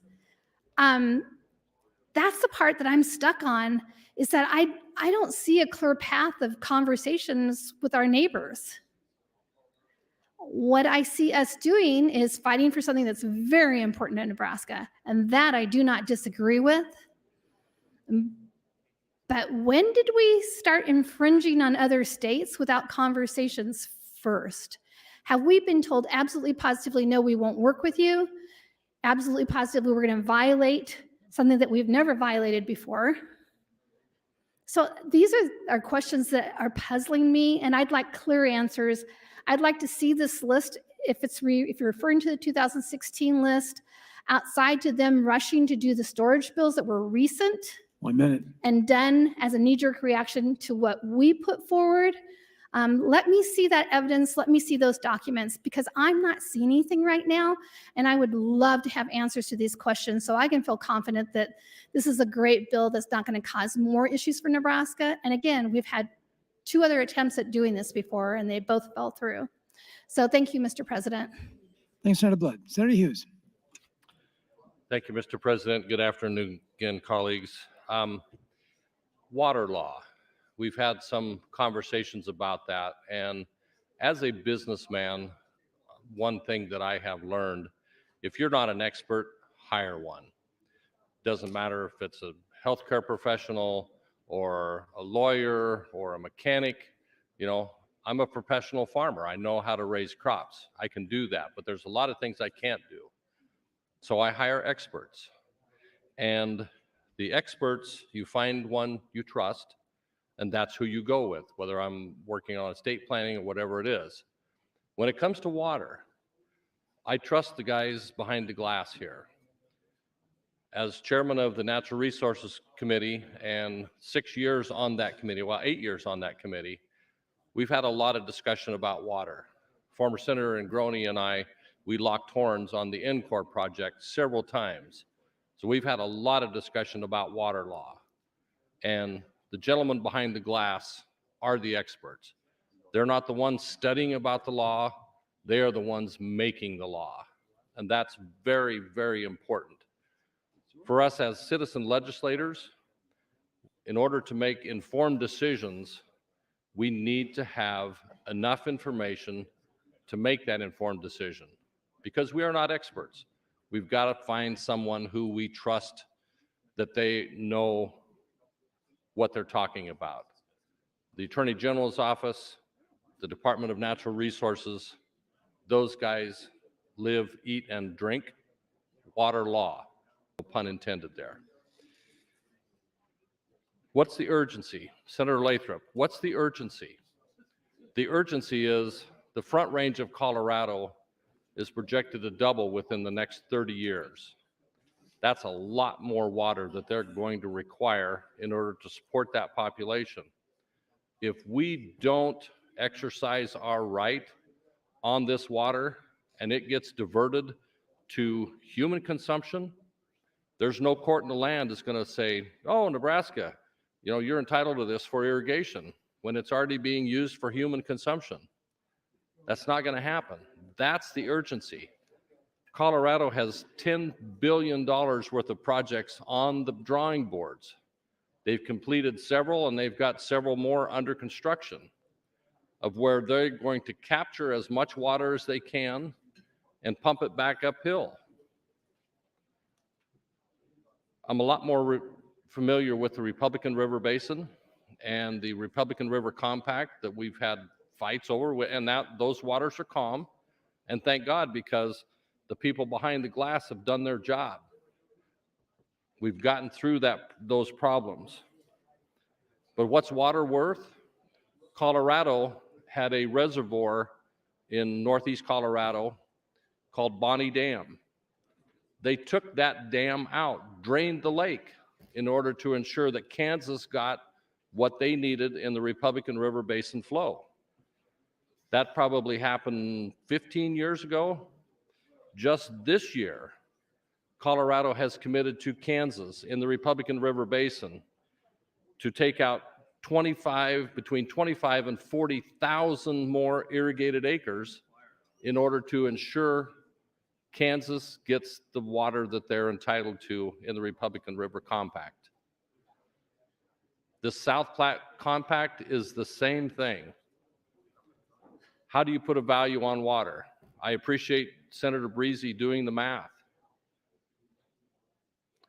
300,000 acre feet of water per year is a huge amount of water. And that's the minimum. If we have a canal and reservoir system in place that allows us to capture excess flows, spring runoff, those type of things, there's no way to calculate the value of that water 50 to 100 years from now. 500 million is a big number. There's no question about that. Is that going to be enough? Nobody knows. But if we don't step up and do this now, Colorado is going to make sure that that water does not get to Nebraska. And if they get it for human consumption, there's no way we will ever get it. So that's the urgency now. Thank you, Mr. President. Thanks, Senator Hughes. Senator Wayne.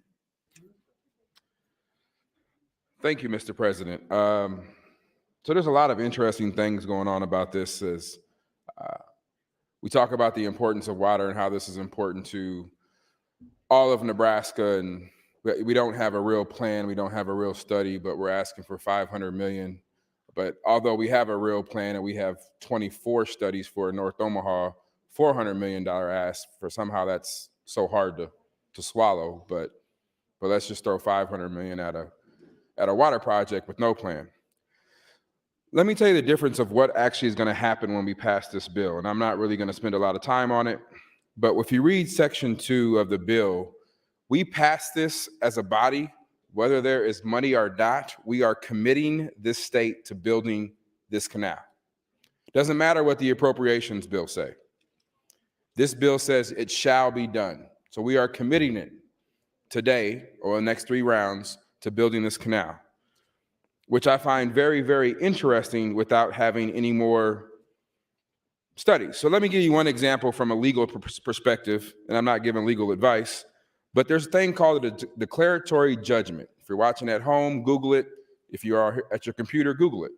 It is a way for parties, especially in federal court, it happens all the time, to go into court and ask for declaratory relief so they know exactly what their rights are under a current contract.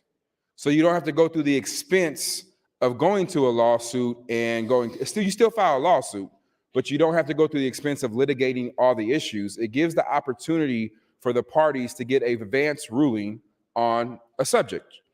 Why I think that's important here is because we won't be the only party with Colorado. U.S. Fish and Wildlife will be a party too, because there's at least 8 different endangered species that are in the South Platte.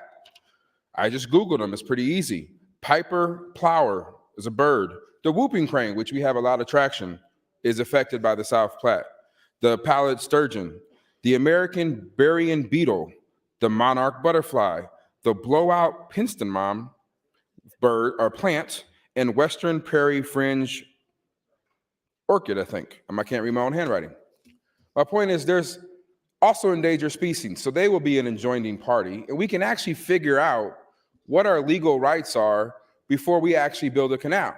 The reason why that's important is because even if we build a canal and start storage, we still have to get approval from the same agency that'll be a party because of all the endangered species around the South Platte. That's federal law. Federal law supersedes state law, if anybody wants to know why they will be part of the party. And Speaker Hildreth and anybody outside the glass knows this, that they will be a part of it. We can have a contract all day with Colorado, but when it comes to water rights and endangered species, the federal government supersedes us. So they will be a part of the party. So my point is there's a way that we can do this without spending 500 million. And actually, there's a significant problem with the legislation in and of itself. I believe it's special legislation. When you have a closed class in which you are actually passing a statute that says you have to do this particular project, it is definition 101 of special legislation. See, we already gave the state authority to do this project in 1923 when we signed the compact. All we have to do is appropriate the money. But the fact that we haven't done it doesn't mean our rights go away. And what Senator Hughes is arguing is an equity argument where the court says, I don't know if I want to do farming versus people. Well, that's already happened for 100 years. So the equity argument's there. It isn't going to go away tomorrow because we decide not to do something. My point is, this is special legislation 101. We've already gave the state the authority to do it. We just got to appropriate it, and that's done through the appropriations. That's simple, plain language of the law. And we should probably ask the Attorney General to give us opinion on this and see how it comes back, how it's not special legislation, because it clearly is. It's one project. You can't get a clearer definition of a closed class. The second reason is declaratory judgment is the most cost-effective way to do this, to determine our rights, figure out where we're at, get fish and wildlife in it to figure out if we do this, how it affects everybody, and then we can have an actual plan from there. Thank you, Mr. President. Thanks, Senator Wayne. Senator John Kavanaugh.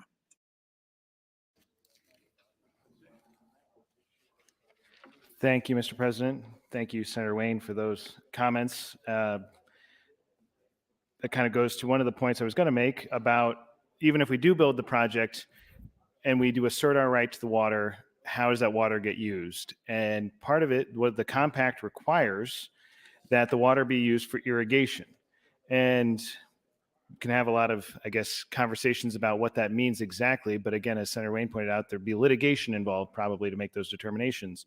But one of the things that would be certain is that if we divert 500 cubic feet per second, or I think as the math turned out to be about 300 acre feet of water a year out of the South Platte River through a canal into reservoirs, even if you retime them and redistribute them into the South Platte itself, which is, I think, questionable under the letter of the compact, you are still taking water out of the river in the in-between period. So wherever it is it comes out to wherever it goes back in is going to have 500 cubic feet per second lower stream flow than it had without the compact and without our actions. And so that is a consideration as it pertains to habitat and wildlife and the river flow. So that's an important point as it pertains to what the compact, how the water gets used when it gets here, whether we are planning to use it appropriately, because I've heard a number of arguments as to what we intend to use the water for. But one of the things I wanted to read to you, so I've had some conversations, as Senator DeBoer, I think, correctly was raising the question is what is Colorado's willingness here to turn the tap off on people who have the junior water rights to the canal in that section. And as Senator Friesen, I think, correctly pointed out, the water rights in Colorado can be movable, which means that some of these water rights, maybe all of them, we don't know, I guess. I have a list of water rights over here, but I can't tell you how they're being used. But a number of these junior water rights might already be converted to municipal use and not agricultural use. And there have been a lot of people who have stood up and said, Colorado is willing to do whatever it takes to feed their need for water going forward. And so what I'm saying is, what I'm asking everybody to do is to go into this appropriation, this allocation of funds, this project with eyes wide open about whether or not we are actually going to be able to get this water. And so one of the arguments that's been made, and this was something I've learned in the process of studying this issue, is about return flows. And I think Senator Hughes talked about this a little bit, but basically what it is the phenomenon of where you pull water out of a river, you apply it to the ground in irrigation, and then it seeps into the groundwater and then returns back into the river. And a large portion of the water in the Platte River is as a result of that return flow phenomenon. And so the argument would be Colorado can and it would appropriate as much water as they want in the upper section of the Platte, being that part west of the Washington County line, and apply it to the land and return it to the river. And so there's this article called the Senate Journal, South Platte River Compact, dated April 27th, 1923, written by Delph Carter, the Silver Fox of the Rockies, who was the commissioner for Colorado. And he wrote this to the Senate of Colorado as to the explanation of why Colorado should enter into this agreement. And one of the arguments is on page 111, where he says, the flows of the river at the interstate line was intermittent until the year 1919.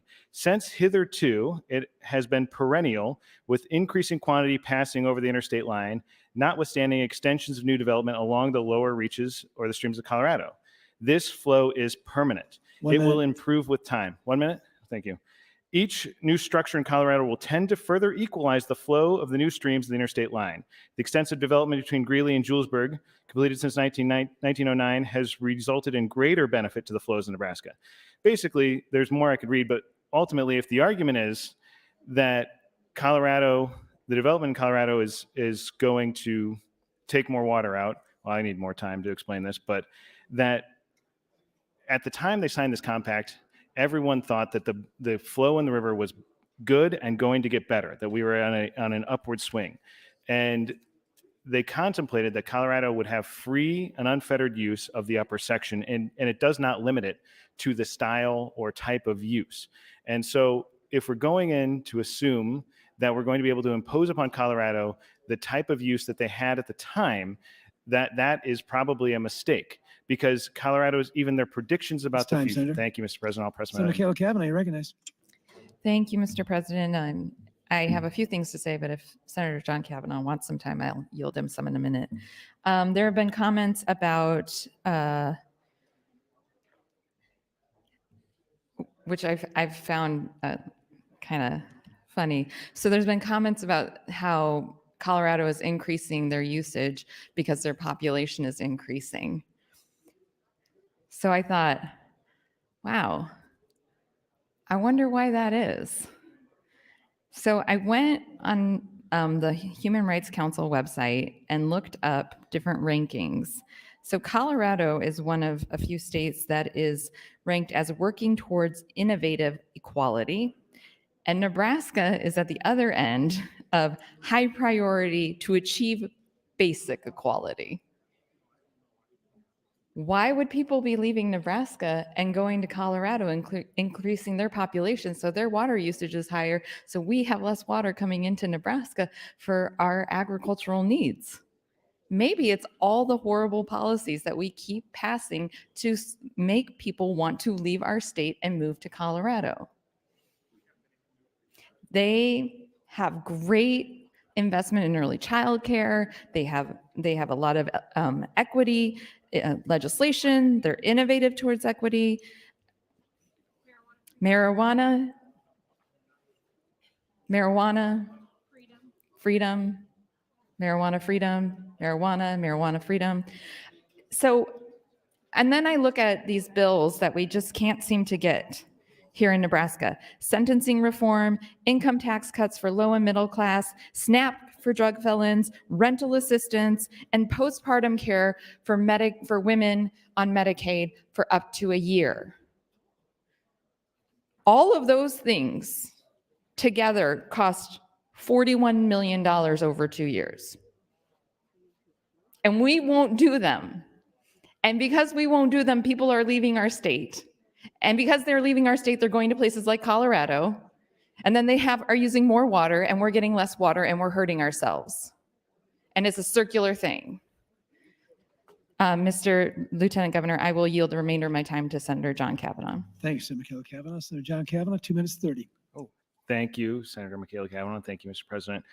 So what I was trying to say is, in this journal entry from Colorado at the time they were adopting the agreement, it was from their commissioner who negotiated the agreement with Nebraska and was making the argument why this is a good deal for Colorado.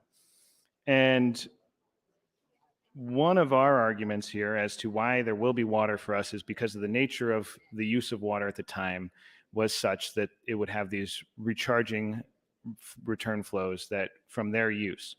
And yet we're hearing the conversation here where everybody's saying Colorado is going to get into this consumptive use where they need to use up all the water in the municipal use.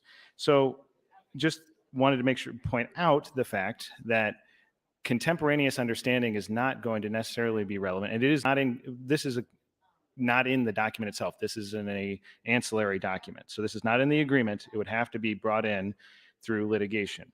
But I would just point out additionally where Mr. Carter says, Nebraska is without injury to present to future users in Colorado and will permit practically unlimited expansion and development in Colorado. So what they're saying here is, one, that they expected that the expanded use in Colorado would be a benefit to the flow, which we now know is not true. We know that they expected the flows to continue to increase, which we know is not true as a result of climate change issues, as a result of population expansion issues, as a result of a number of issues. But the fact that the compact contemplates and says specifically that Colorado has an absolute right to the upper section to all current and future uses. Does not specify, does not say what type of use are those future uses. It also specifically says that Nebraska specifically waives any claims and agrees that same shall never be made or asserted as to against present or future appropriations of the use in the said Colorado River during that said period. So that is additionally basically saying that Nebraska can make no claim against that water in that upper section and cannot make an argument that Colorado's use of that is outside of the bounds. That's time, Senator. Thank you, Mr. President. Thanks, Senator John Kavanaugh. Senator Merman. Thank you, Mr. Lieutenant Governor. I stand in strong support of LB 1015, and I thank Speaker Hilgers for bringing it and Senator Hughes for making it a priority. Water is the lifeblood of Nebraska. Colorado's got the Rocky Mountains for tourism. Wyoming's got coal. South Dakota's got tourism. Nebraska's got that big artery of the Platte River that flows from the length of the state from west to east. If that artery is cut, our state dies. Fortunately, there are two branches of that artery, and Colorado has every intention of cutting one of those arteries. And since there's two, the quality of life of Nebraska would go way down. A large part of the district I represent, District 38, is in the Republican Valley, and we understand way too strongly the importance of conserving water and the importance of water to this lifeblood of the state. There's a reason that a large part of the development in the state follows the Platte River. That's where the water is. If the water was flowing more in the Republican Valley, that's where more of the development would be. A limiting factor of the Front Range in Colorado is access to water. We need to protect the water that we're entitled to in the Platte Valley here in Nebraska, and we need to protect it while it's there, or that water will be a limiting factor to development in the Platte Valley. And that's not just true in the western part of the state, but it'll be true all through the middle part of the state. And that water's not just important for irrigation and agriculture, but it's also important for residential, industrial use, power production, and it's important all the way down to Lincoln, as it's been mentioned on the mic already about the importance of we had testifiers in the committee from Lincoln that testified the importance of that water flowing down the Platte River all the way to Lincoln. We need to look at the foresight that our forefathers had in building Kingsley Dam and making Lake McConaughey for that irrigation development, residential industrial development in the Platte Valley, and all the development through the middle part of the state, and also the foresight that they had, our forefathers had of building Harlan County Dam also on the Republican River. And do this right now while the water's still there, and water's only going to get more valuable in the future, and we need to protect it while it's there. I'll yield the rest of my time back to the chair. Thanks, Senator Merman. Senator Flood.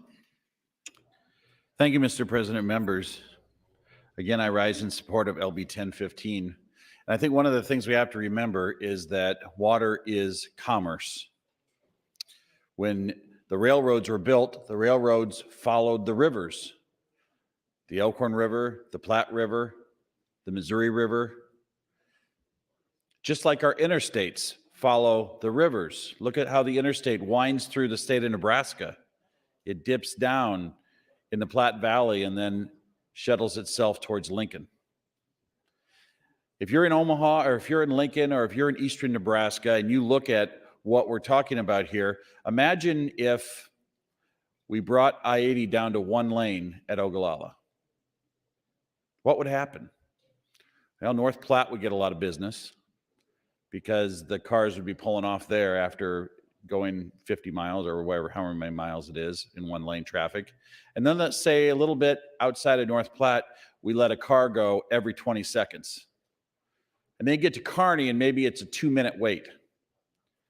That package that you're waiting for from Federal Express doesn't get to Lincoln very fast. It doesn't get to Omaha very fast. We're all connected.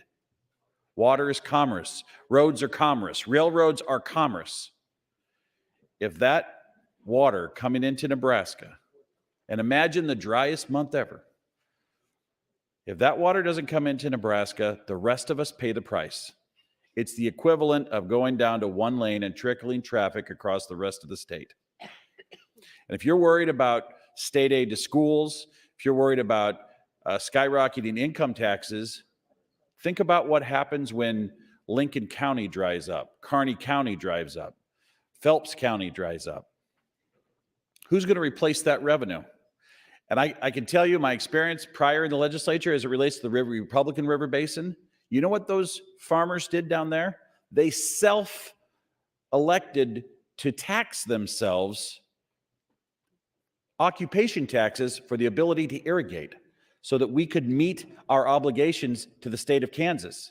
Had they not done that, the other option was to dry up that ground along the Republican River Basin, which meant going out of business, defaulting on loans, drying up rural communities, shutting down schools, shutting down hospitals, shutting down commerce. Water is commerce. If this goes away, if the water goes away, rural Nebraska withers. And in 20 years, we're going to have to ask ourselves, and hopefully this gets built. In fact, construction can be underway in 2025 or before. If this gets built with this bill, we won't be asking ourselves, where did the water go? Somebody in the Platte Valley won't be asking their dad, why is Denver drinking our water? Think about it from an interstate perspective. You're on I-80 eastbound through the state of Wyoming. You know it's down to one lane traffic at Ogallala. What do? You drop down on I-25, you go to Denver. That's exactly where the water's going to go. You can meet the water in Denver because it will get bypassed from the Platte River into Denver, and then you can easily take I-70 across the state of Kansas because that's how commerce will run. This is that serious, I think, and I applaud the Department of Natural Resources, Governor Ricketts, the Natural Resources Committee of the Legislature. All of this can be done while balancing our commitments to protect the natural environment that Nebraskans currently enjoy. If Nebraska fails to act now and assert its rights on the South Platte River, less water will, if we don't assert our rights, less water will cross the state line in the future. This is a modest investment for an unbelievable gain. And the other thing we have to say, and I appreciate what Senator Wayne said, but this isn't about a declaratory judgment. This is about electing our rights under Section 6 of the compact, we're going up to a vending machine. We don't have to ask permission to pull the lever to get what we want. We're just saying we elect under Section 6 to build the canal to deliver us water. And that is the issue. Thank you, Mr. President. Thanks, Senator Flood. We'll pause the debate for a moment. Items for the record. Thank you, Mr. President. Your Committee on Education, chaired by Senator Walls, reports Legislative Bill 912, 1158 to general file, both having committee amendments. Additionally, your Committee on General Affairs, chaired by Senator Breezy, reports Legislative Bill 876 to general file with committee amendments. Your Committee on Banking, Commerce and Insurance, chaired by Senator Williams, reports Legislative Bill 943 to general file. Amendments to be printed Senator Albright to 1011.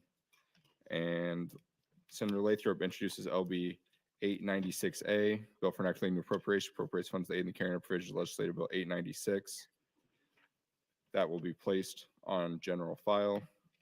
Additionally, Mr. President, Senator Lathrop, amendments to be printed to LB 1013, and Senator Albright, additional amendments to be printed to LB 1011, as well as Senator Breezy amendments to be printed to LB 876. That's all I have this time, Mr. President. Thank you, Mr. Clerk. Continuing discussion. Senator Vargas. Thank you very much. Oy vey. Okay, so it's a good debate. I wanted to weigh in on a couple of things for a couple of reasons. One, I've been listening to the debate and I wanted to make sure to react to a couple of things. And also, look, our committee has been probably delving into this since the beginning of the session. Obviously, Natural Resources has as well. But here's my take, and it's not only coming from our time looking at the why behind this, but also the cost. I see an argument. I see the cogent argument. For those that are not lawyers that are watching this, I understand that there's a compact. I understand that there is a concern when you look at the water projects that the Colorado is working on, and I get it. The part that I have a very hard time understanding is whether or not the urgency that it has to be done and further binding our future senators and our appropriations committee to then spend money on something that we know is such a large amount of money that we have competing interests into the future. Like, please remember, I know we have money in our cash reserves, but that's meant to be our savings account. It's meant to get us ahead of when something really terrible happens. We do forecasting. I don't want this to ever happen, but it's a matter of time when we have a downturn. And the downturn hits us real quick.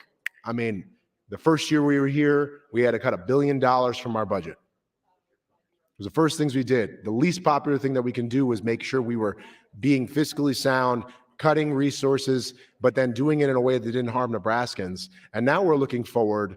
And again, what we're debating is not the full $500 million, although I think Senator Wayne did say this pretty correctly. If we pass it, we are saying we are going to end up doing it and binding the future legislatures to them. We got to move forward on the canal. It just is that there's a shall in this language. It's not long. It's not just giving the authority, it's to do it. And look, I'm speaking from somebody that when we were discussing this, I supported doing something for this. I don't mind studies, and every time we have a major decision that's made in the Appropriations Committee, and Senator Sinner's talked about this many times, we want to know the rationale, we want to study it, we want feasibility, we want environmental impact, we want the fiscal impact, we want to make sure we can afford it in the long term. All those are super pragmatic pieces of rationale. And even when we had that, we said, you know what? Yeah, we're going to move forward with about $22 million. And then, even though it was something I didn't support, we went through and put an additional $30 million that is going to provide us with some land option and some more flexibility. That was a fairly pragmatic rationale, but moving forward with the full essence of saying we're just going to move forward on the entire canal is something I have a hard time swallowing as a pill when I can see what data tells us in the future on what's going to happen in tough downturn years with any tax reform that we take on, with what we will expect from more tax incentives to make sure that we're supporting business. Those are going to continue keeping on in these next couple of years. These are all compounding on top of one another. It is the concern that I have regarding this. It's not whether or not I want to protect water rights or not. I do. But in the article that I'm referencing here that covered much of this, look, I'm going to read this verbatim because it's important. The 99-year-old South Platte River Compact between the states does outline plans for such a project, and according to Anthony Schutz, Associate Law Professor, University of Nebraska-Lincoln, but the project we started and abandoned decades ago. And the question of starting it up again might have to be decided in costly and lengthy court battle. Even if the canal is built, it's clear how much extra water it would yield to Nebraska. We don't have any legal standing until even we have a canal is built. And even then, and this is already stated, the feds still have to give us some level of legal authority. There's going to be a court battle regarding that. This is something that's going to happen 8, 9 years from now at the soonest. So sometimes I operate with urgency versus importance. And there are a lot of things that are important right now. The urgency part, I'm still grappling with whether or not I don't feel as much urgency, knowing we may not still have a legal standing, even if we did build the canal. And we're not going to, none of us are going to be here likely. That's time, Senator. Thank you. Thanks, Senator Vargas. Senator Brandt. Thank you, Mr. Lieutenant Governor. Thank you, Senator Hilger and Senator Hughes, for bringing LB 1015. I support this bill. I reviewed the map with Senator Hughes and see a well thought out plan for water use by the state of Nebraska. We are a can-do state with the technical expertise in engineering, building, and maintaining irrigation canals. This canal will allow Nebraska to fully capture up to 500 cubic feet per second in the off season and store it to be used when needed. As a farmer who irrigates, water is the difference in my business between success and catastrophe. If this legislature has the means to make this happen, then I wholeheartedly support the effort. It brings value to the state. Vote green on LB 1015, and I yield the rest of my time to Senator Stinner. Thank you, Senator Brandt. Senator Stinner, 4 minutes. Thank you, Senator Brandt. I just thought that I would try to interrupt the proceedings here, talk a little bit about the appropriations process. If you recall, the original request was $100 million of ARPA funds and $400 million out of the cash reserve. That was the original request by the governor on the Perkins County Canal.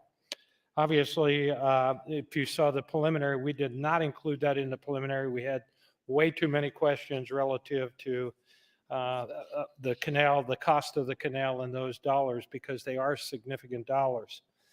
But what the committee then finally, and I introduced to the committee $2 million, a process similar to what we did with Star Wars, a process that says, do a feasibility study, find out if this canal idea is even viable, and get the right people around the table, and let's do a study relative to the merits of this process. Actually, I was overruled by the committee.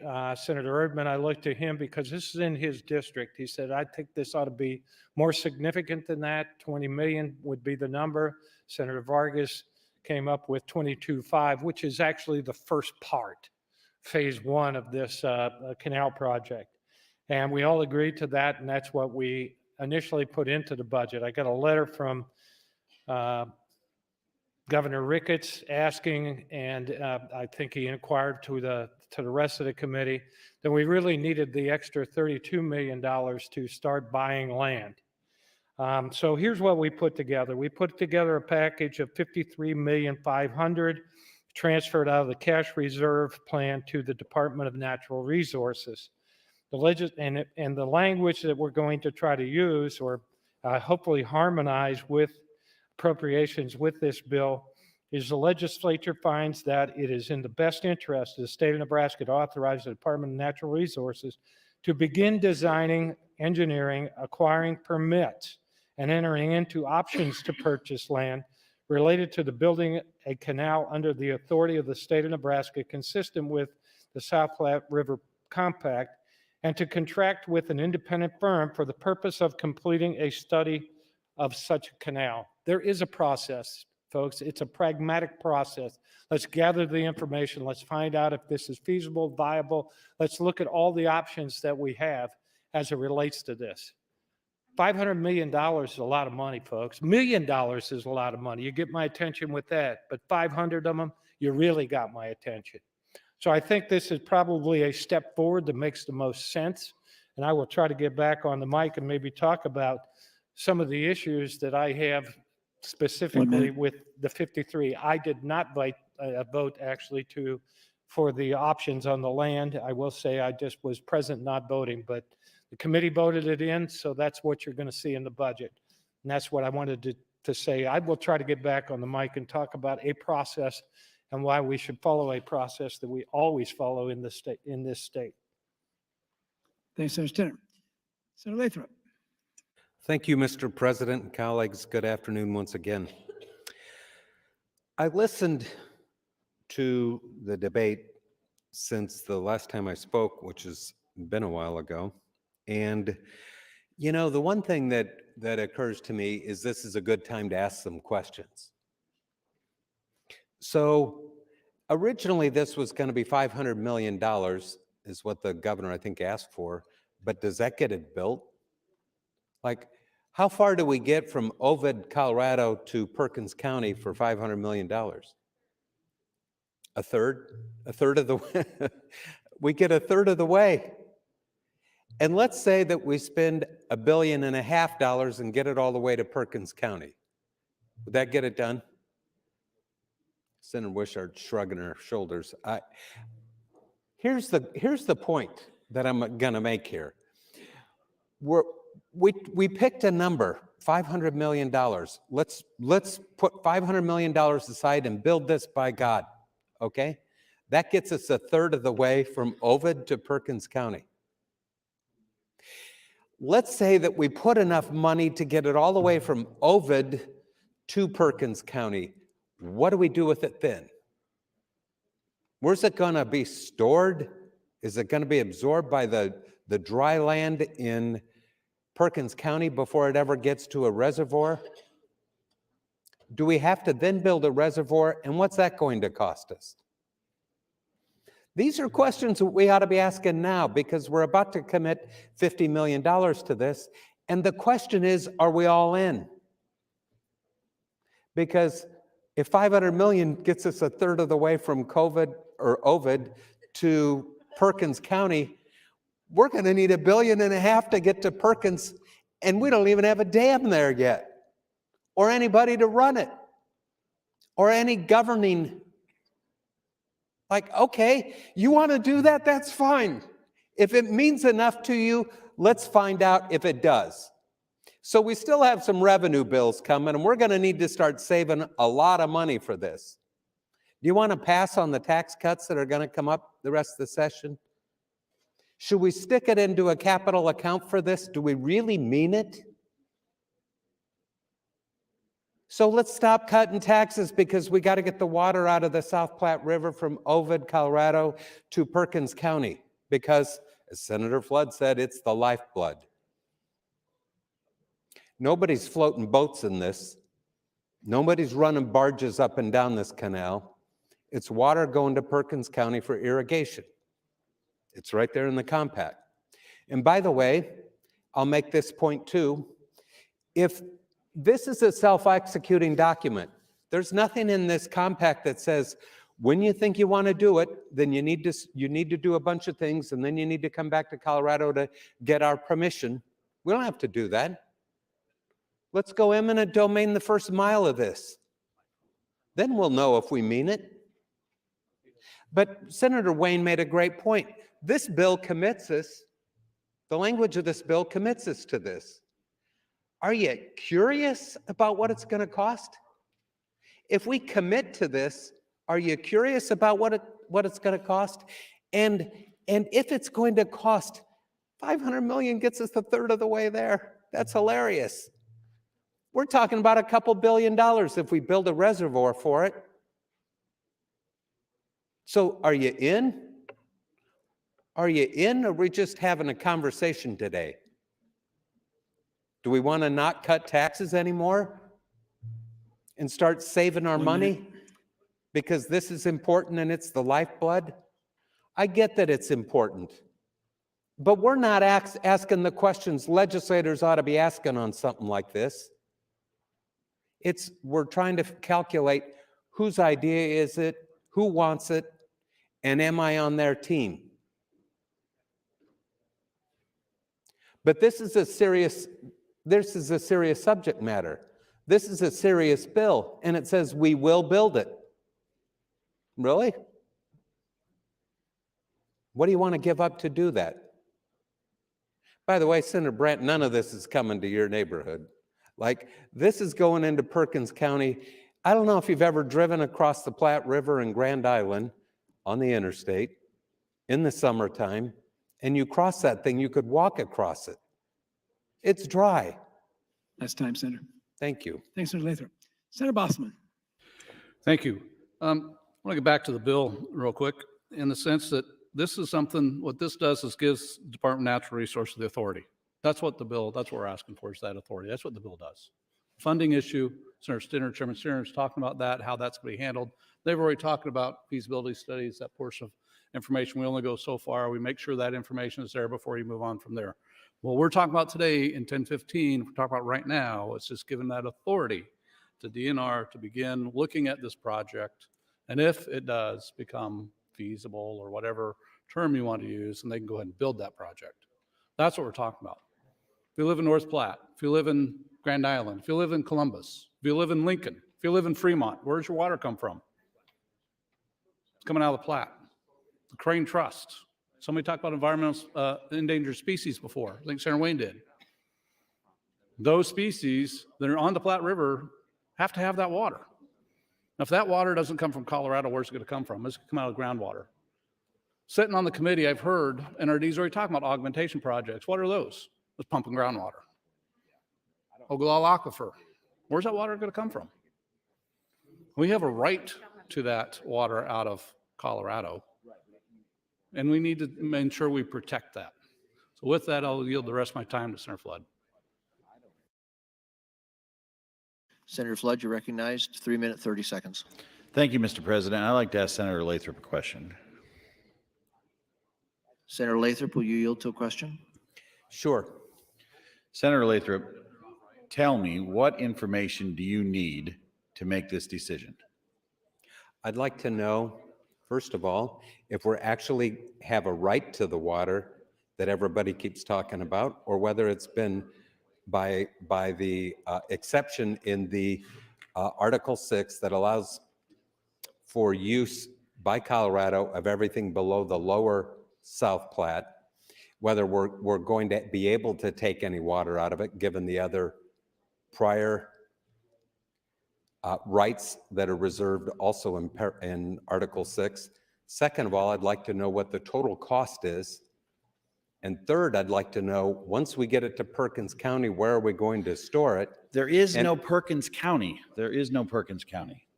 They call it the Perkins County Dam, but this water is coming into the state by, I think, Brule, Nebraska.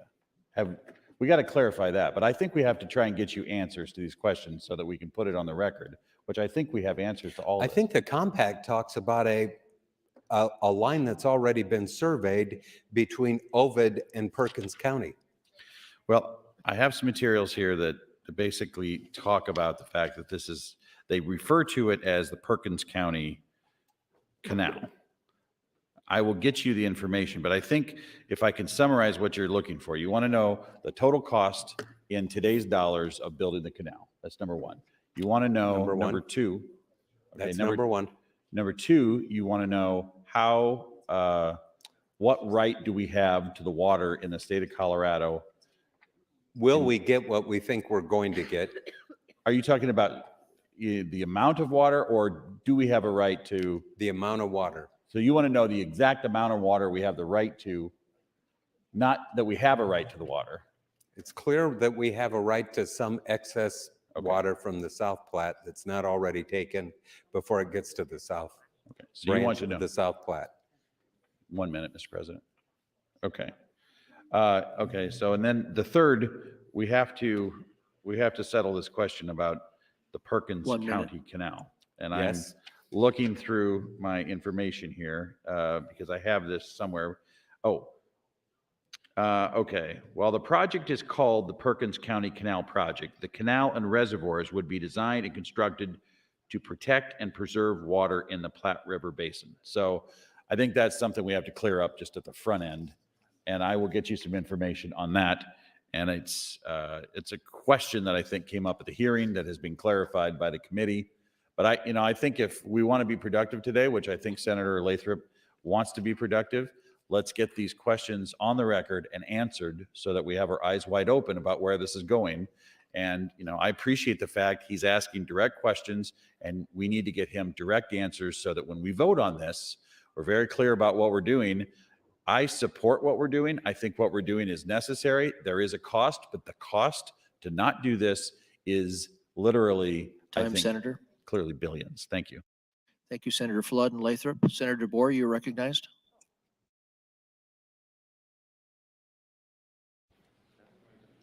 Thank you, Mr. President. I am looking at the compact here, and I think maybe the question about where it runs, in the compact it says, said canal may commence on the south bank of said river, the South Platte River, at a point southwesterly from the town of Ovid, Colorado, and may run thence easterly through Colorado along or near the line of survey of the formerly proposed Perkins County Canal.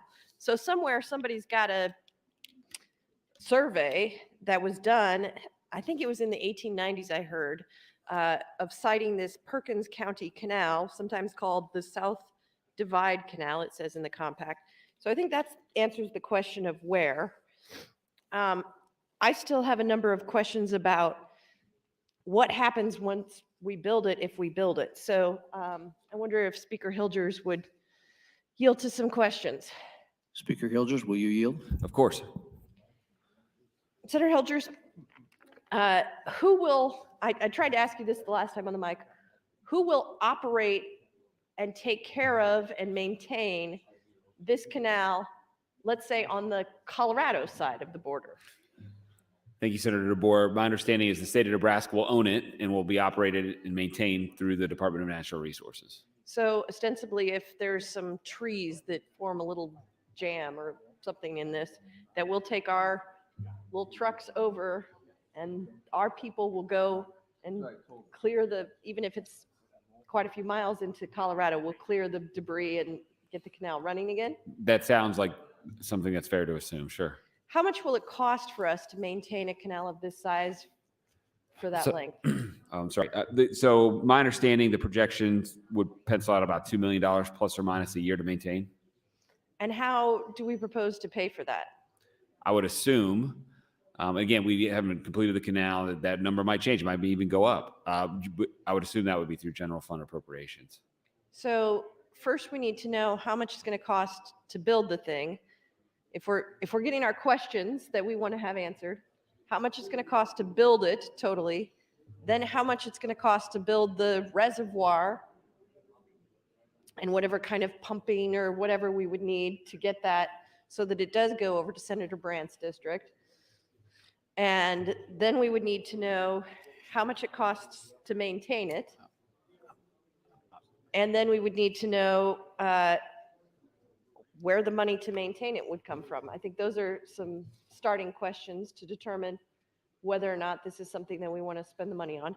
One of the things that people keep talking about is the shall language. I started to talk to you about this. There are a number of shalls in this legislation that make this required. So on page 2, section 2, number 2, it's about line 14, is the shall, I think, in question. The legislature declares that a canal and associated storage facilities, which shall be known as the Perkins County Canal Project, shall be developed, constructed, managed, and operated under the authority of the state of Nebraska, consistent with the South Platte River Compact and pursuant to the Perkins County Canal Project Act. So that shall right there, does that bind a future legislature to do this? Well, certainly if it's in statute, then that statute says what it says until a future legislature would modify if it so chose. And I disagree, not with your premise necessarily, but the premise that if this passes, then we are forever and always bound to have to build it. And what is the reason you don't think we will be forever and always bound to do it? Because a future legislature, one, could always change this, and this is a long time horizon, so it's not as if the canal will be built tomorrow. Two, and I think critically, we're only appropriating, at least the Appropriations Committee has only said that they will commit to $53 million, which only gets you part of the way down the road, to use the metaphor from Senator Lathrop. Future legislature is going to have to come back and make a subsequent decision as to whether they're going to allocate additional dollars to build it. All right, thank you. So I guess I would want to know whether or not we need to have that shall, in terms of shall be developed, whether we have some obligation to if we're obligating future legislatures to construct it, regardless of what the future cost might be, what would be necessary to get us started if that $53 million is in fact allocated this year? Time, Senator. Thank you, Mr. President. Speaker Hilgers, you are recognized. This is your third opportunity, and you'll have your close remaining. Thank you, Mr. President. Good afternoon again, colleagues. I appreciate the dialogue, Senator DeBoer. I have not been in the queue since Senator Blood asked her questions. I did try to write them down as hopefully I got them comprehensively recorded. So I wanted to maybe I'll start with Senator Blood's questions. There's some other arguments or questions and arguments made on the floor that I'd like to address on this time of the mic. So one of the questions Senator Blood asked was, do we have any evidence that Colorado has violated the compact? And I think the answer to that is clear as far as I know, which is that no, we have not. They have not violated the compact. They have given us the 120 cubic feet per second that we're entitled to during the irrigated season. But the question is, what are we entitled to in the non-irrigated season? And if we don't do anything, they will never violate that portion of the contract, even if they take us down to zero. And what we're saying is we want to exercise our right, and by building the canal and reservoir system, then the legal entitlement comes into play. We now have a higher floor, and they would be violating the compact if they went under the 500 cubic feet per second. So I think that's I think that's the answer to that question. There is a subsequent list. I'm not sure of the list that Senator Blood was referring to. I do have an additional list. I'll try to get you that information, Senator Blood, of the projects that are planned, that are ready to go, and the ones that are ongoing in Colorado. And certainly the intention and signaling subsequent to 2016 from Colorado has been they are going to spend a lot of money to draw from the South Platte River. And then in addition, I can't speak to any conversations between the governors of Nebraska and Colorado. All I'll say is this isn't a negotiation. We could go down a path of negotiation, and we could try to achieve something from Colorado that would require approval of this body, the Colorado State Legislature, as well as Congress. But we don't have to do that because we already have what it is that we're seeking, which is a legal entitlement to a certain floor of 500 cubic feet per second during the non-irrigated season that we are entitled to so long as we build the canal. Senator Wayne had a couple of really good points. I want to address just a couple of them. One is he said, look, and I'll probably use the same proviso that he provided, which is, I'm an attorney, he's an attorney, I'm not providing legal advice at all. And he said, one thing we could do is do declaratory judgment action. And that does allow you under certain circumstances to go to court and say, I don't want to wait for the other person to sue me. I want to get a declaration of my rights. It's the declaratory piece before someone sues me as to what a contract means. The problem is, even if you bring a declaratory judgment or DJ action, it still has to be ripe. It still has to be a case in controversy before court. The court has to have jurisdiction. There has to be something real in dispute. The problem is today, there's nothing in dispute. We don't have a canal. And if we don't have a canal, then the contract's clear. We have zero entitlement in the non-irrigated season. So in order to be able to litigate our right, we have to be able to ensure that we have the canal and reservoir system in the first instance. The next point Senator DeBoer and I were dialoguing a little bit about, which has been raised by a number of individual senators, which is, hey, wait a second. If we're in for a penny, we're in for a pound on this thing, and we're going all in. We have to do it. First of all, I think we should do it. So if that's ultimately the logic of what it is that we're doing today, I agree with it and I'm supportive. However, it doesn't mean that this legislature, so far as the argument is, well, this legislature is going to act and then there's no chance for a future legislature to get off that track, regardless of future circumstances. Could be a $5 billion project. Colorado could come to the table and we can negotiate something that would be approved by Congress. That I don't think is right. And the reason is partly what I was speaking about with Senator DeBoer. One is a future legislature can always change this particular statute. We do that all the time, even on sunsets as an example. But secondly, and I think more importantly, a future legislature is going to have to sit down with the data, because the way we're proposing to do it now, 1 minute. Thank you, Mr. President, which is not fund the whole thing. A future legislature will have to weigh in on, with more information available to them than we have maybe at the moment, to decide whether or not to appropriate. And at that point, a future legislature could decide not to appropriate the money and not ultimately build the canal. So I don't, and so far as the force of that argument is meant to be, boy, we're making a decision once and forever and for always, I just don't think it follows from the fact that the bill says shall. Last, I know Senator Lathrop sort of suggested, hey, how serious are we? Or maybe the proponents of the bill, are you in on this or not? I will tell you right now, if there was a bill that would put it $500 million, if there's an amendment on the mainline budget that have $500 million for the canal, I would vote for it. I think there's room in the budget and the cash reserve to do that, to do tax cuts and do the other things that the body would like to do. I know I would have to tangle with Senator Stinner over that, and I might lose. But Mr. Speaker. Thank you, Mr. President. Senator Friesen, you are recognized.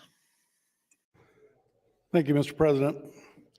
So some of the questions that Senator Lathrop posed were, first of all, it is called the Perkins County Canal, but the water can't go to Perkins County because that would be in the Republican Basin, and that would be an interbasin transfer of groundwater or surface water, and there's different rules applied to that, and you can't do that. So the canal will be built to enter into the South Platte Channel somewheres, and I've seen maps, but again, I think those are details that are going to be worked out down the road. The one thing that he did bring up, and again, and I think Senator Hilders touched on it really well, you can't bind future legislatures. And so we've seen that here all the time. If at some point in time in the next year or two or three that we see that this isn't feasible, the legislature, in my mind, would put a stop to it.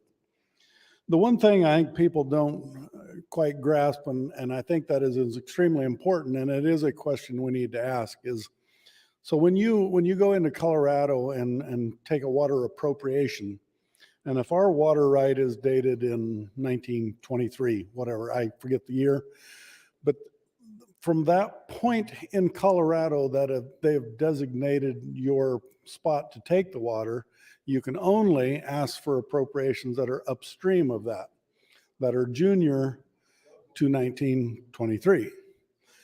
So an example of this is on the Platte system. I think if you want to be assured water at Grand Island or in that area, if you want to be assured water every year, you'd probably have to have a water right that dates back to the 1800s. And so not knowing what water rights are upstream of that point in Colorado with junior dates, I don't know that this is feasible either, because those are things I think they have researched, but what's clear is that from that point upstream, you can shut off any junior water right user until your stream flows are made whole. So they have to furnish that 500 cubic feet per second. But if you shut off all the junior users and there's only senior water rights up above you, if there's no water, there's no water. You cannot shut off a senior water right user. And so you are only entitled to shut off those junior water rights. And that is research that I think I would hope has been done already. And I would assume, and this is part of, I think, the planning, is to know how many junior water rights users are upstream of where you want to withdraw that water, and whether or not they could fulfill that water right that you're asking for. So those are important details, I think, that is part of the planning process. And I at least wouldn't be putting a shovel in the ground to dig a canal until I was assured that in most years you would get that water. But again, no one can ever guarantee you water, because down the road, if there isn't water there, you can't squeeze water out of a river that doesn't have any. And we've all seen the Platte River at times with no water in it. It's a sand bottom with a little creek running through it that you can step across. That's the nature of the Platte River. And so as Colorado grows, and you've seen the cost of water in Colorado, when you're starting to pay $50,000, $60,000 per acre foot, in Colorado, they actually lease water now. You can get a 1-year lease for probably $500 an acre foot. 1 minute. But as they grow, eventually Colorado is either going to have to start shutting off development or find water. You cannot continue to grow at the rate they are. And if there is no water to be had with senior water rights or being able to purchase those senior water rights, your development is going to have to stop. And that's where Nebraska has been very fortunate in having such a good groundwater supply that we will continue to irrigate long after that and still have a lot of economic development left when maybe they have hit the end of their road. Thank you, Mr. President. Thank you, Senator. Senator Moser, you are recognized. Thank you, Mr. President. Well, having been through the hearing and listening to all the experts and the opponents as well, a lot of those questions that are being asked on the floor were asked, and they are legitimate questions. I am kind of a doubting Thomas many times myself, and the questions about the cost, I mean, these are estimates from a previous project that was studied some time back. There still would have to be further engineered and determined to see if, if exactly what costs those would be.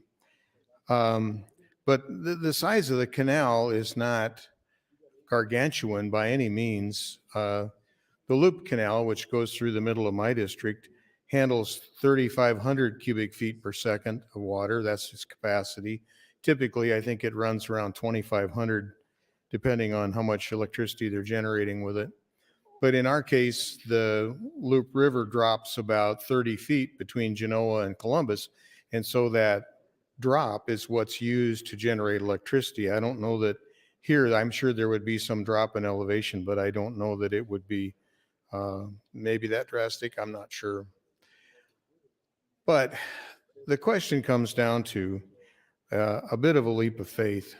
We discussed this morning building a lake in eastern Nebraska with a lot less study than what's been done on the canal in western Nebraska. We have better data on this canal, I think, than we do on the lake. And we voted for the lake. I say we. Enough people voted for it to make it pass. I didn't vote for it. But I'm going to vote for this. This isn't near as exciting. It isn't near as flashy, but it's something that needs to be done. If the supporters of this are right, we'll spend some money and we'll have water. If the opponents are right, then we're not going to have water. But I'd rather err on the side of trying to perfect our right and making sure that we have water. Thank you. Thank you, Senator. Senator Hughes, you're recognized. This is your third opportunity.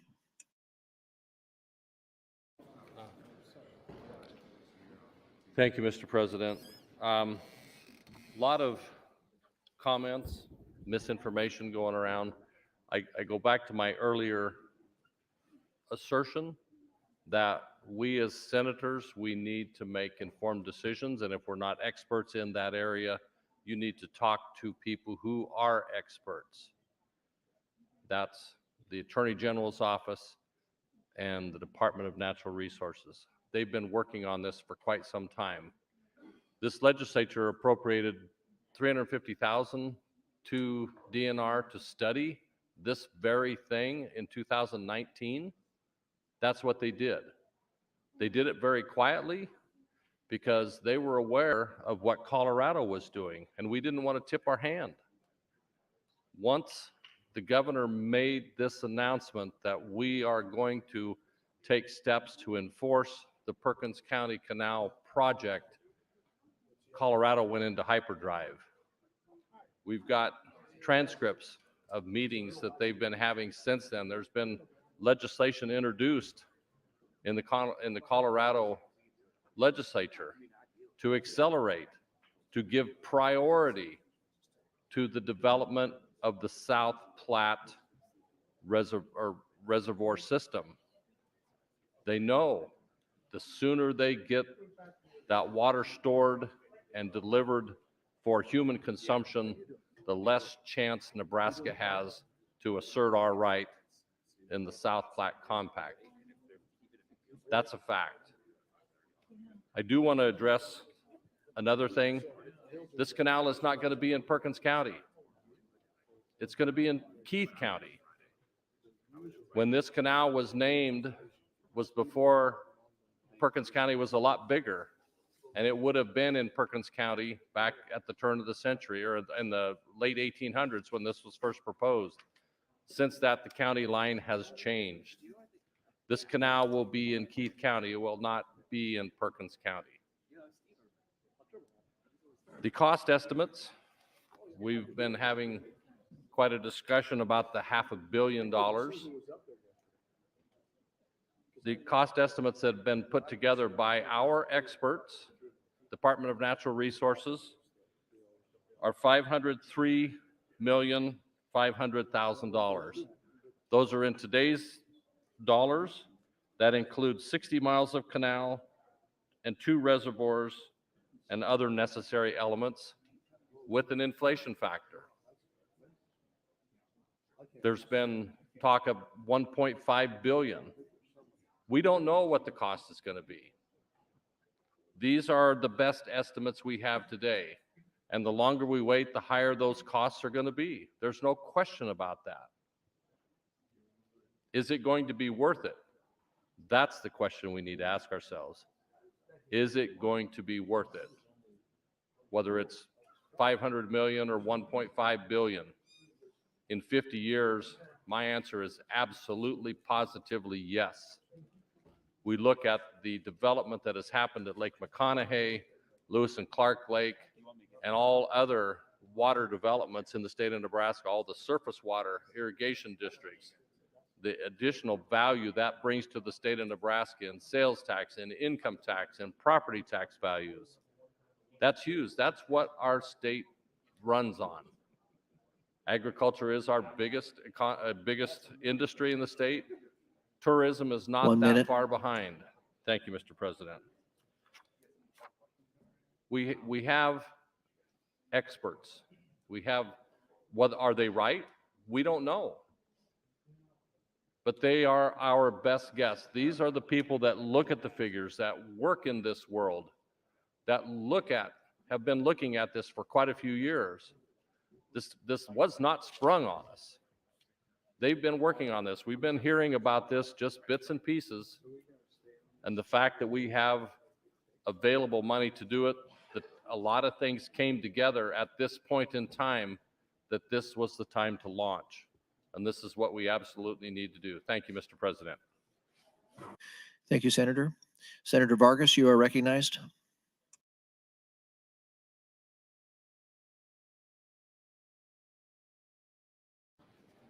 Dan. Thank you, President. I just wanted to continue on a couple different items. Again, we were looking at this and we were debating this in committee, and Senator Sitter brought this up. Like we're trying to weigh the long-term fiscal implications and the savings for the state. We often heard the argument, which is a hard pill for me to swallow, the argument that we needed to move forward on the full 500 million now because it might not be there later. And the reason I bring that up is it did concern me. I was like, why wouldn't $500 million be there later? It's because we can have an economic downturn. We also have other things that are going to potentially draw down from future revenues that we will be debating, which are going to include tax reform, many of the things that we've already pushed forward and may pass that are going to make it more difficult to have us have more revenue. And so the rationale that we need to then have the full 500 million now, because we may not we need it now to make sure that we don't run out of the money, it was a difficult pill for us to swallow. It's one of the reasons why I motioned for the initial 22.5. I support moving things in an iterative process. That is largely how our committee has operated. We do not typically move forward on a large item unless there has been a very iterative process. And not saying the iterative process maybe didn't exist on the side of, PRO and the offices and those that have been doing this research, is that the iterative process wasn't done in collaboration with us until this year, where we're really starting to get all the information and the data. And I think we first got the plan and the breakdown just about a month and a half ago on how the funds would be eventually spent of the $500 million request. I say that because I am just worried that we have to be extremely cautious about how we make decisions on spending items like this. It's not saying it's not warranted. It's saying, take a beat. Is it necessary for us to do the full amount now? Is it necessary for us to bind the hands of the future legislature with the language that we currently have? And is there another avenue where we can make sure that we are fully assessing our legal rights?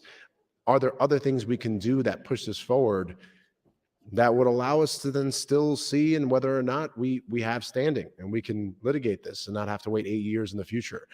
I'm still concerned about that. Again, I'm somebody that supported an initial amount, but the full amount, and I think that we are sort of binding the future legislature. And look, a future legislature that's not going to have Chairman Stinner, that's not going to have Senator Coulterman, that's not going to have myself, or many of us that are on the committee right now, are really trying to look out so that we're not putting an additional extra burden on the Future Appropriations Committee to say, you have a lot less in case something bad happens in your savings account. Let's not do that. Because if we have an economic downturn, we're really committed to moving forward with this. A commitment's not something light. When we work in the Appropriations Committee and there is something that needs to be funded because we said we were going to do it and we put in shall language, one of the first things that our fiscal analysts do is tell us, we passed this law, we have to fund it. Those are the first things they tell us. We're like, well, we did. We passed something and then we have to fund it. That is the concern that I have with this. It's not that there isn't some sound or cogent argument. It's that we've operated with a very iterative, thoughtful process in the committee, and we are the ones that have ultimately been deciding on whether or not this is the best investment. And we said it makes sense, but we still want to do more analysis on it, and that's okay. So, colleagues, that's the point that I'm trying to make, that this isn't whether or not it's right or wrong, or that there hasn't been lead work done beforehand. I know the people sitting behind me, behind the glass, have done some lead work. We've talked about it with them. And that's the reason why we move forward on a certain amount of it. I don't want us to potentially bind our hands and bind the future legislature to say that we have to follow through on the whole amount when we don't know what our future is going to entail, and we have a lot of other requests and asks on our plate. Thank you. Thank you, Senator. Senator Stinner, you are recognized. Thank you, Mr. President. I can tell you that Senator Erdman, Senator Hughes, Senator Brewer, Senator Jacobson, and myself live in the far west of this state. And we will tell you in unison how important water is to that part of the state. And Scottsbluff would not be Scottsbluff without water, without forethought, without our pioneers creating an irrigation system made up of canals. And it doesn't take you long to understand the importance of water because you can read it in the paper. During the wintertime, we look at snowpack in the mountains because that's where we get our water. You can also understand by reading the paper in many events about the importance of water as it relates to the general economy. Because if we don't have water in that canal or we cut off water, it significantly impacts it. So when we talk about water, I'm all in, I'm all ears, and I'm not fighting this particular legislation that we have in front of us. And I do understand what's happening in Colorado. I started business down there in 1999, and I read the paper, and 5,000 people per month moving in. And I do know about the fact that yes, they are buying water rights from farmers, both developers as well as municipalities. Yes, they do have water projects. Yes, they do have conservation projects. That's been going on since the 80s. And I get that. So anyhow, I show up for session, and I can tell you this is a short session, and this is my angst of this whole thing. So I show up, and I know that I have 2 budgets to pass, not just me, but my committee has 2 budgets to pass. Certainly the legislature does as well. But I know we have salary adjustments to deal with. And with that, we have provider rates because the justification for the salaries are the same thing as the provider rates are having a problem with hiring and retaining personnel. We have a fully funded Medicaid that we had to deal with. We have the second half of the prison to fund. We had the ARPA budget, which we knew was going to suck a whole lot of time out of the Appropriations Committee time. That was proven by an LR by Senator Wishart. I think we had over 55 people. We knew we were going to get overrun. And then we had this excess revenue that was being projected that I was following, that I was also reporting to this body. Wait on the revenue package because we're going to have a better forecast, and we do have a better forecast. My problem is by the time we started this short session, I'm called into a meeting. We got a problem in Colorado where we want to do the Perkins County Canal, not knowing what the number was. But all of a sudden, I got a $100 million ARPA request, which frankly doesn't qualify, and $400 million request out of the cash reserve because we have money. Well, let's go through this one time. Where did the money come from? It came from extraordinary expenditures by the federal government, a stimulus package that has yielded us 13.5% and over 10% in consecutive years. Hardly ever happens, folks. So what's this legislature doing? Right now, we got $1.7 billion in a reserve. Well, how did we spend it? Well, $175 million went to fund the prison. Then we have Star Wars that we just talked about. That's $80 million. We have some other expenditures in there. But the fact of the matter is, this is extraordinary times. 1 minute. And a regular reserve under normal circumstances is 16%. That's $900 million. We're going to talk about a revenue package, and I'm all in on the tax discussion because I think we can build a business case, and I think we can do it sensibly. I think we can have $400 to $500 million excess in the reserve, which you're going to need to have, believe me. And to stand up here and say, and the governor say we can do all of this, that's fiscally irresponsible. That's not understanding where the economy is at and where we have to be as a legislature if we're responsible to the taxpayers of the state of Nebraska. That's what I'm disgusted about. $500 million is a lot of money to stick away in a fund on a long-term complicated project. $50 million, okay, I'll green light that. I didn't vote for it, but I'll green light it. It's important that we do this. I get that.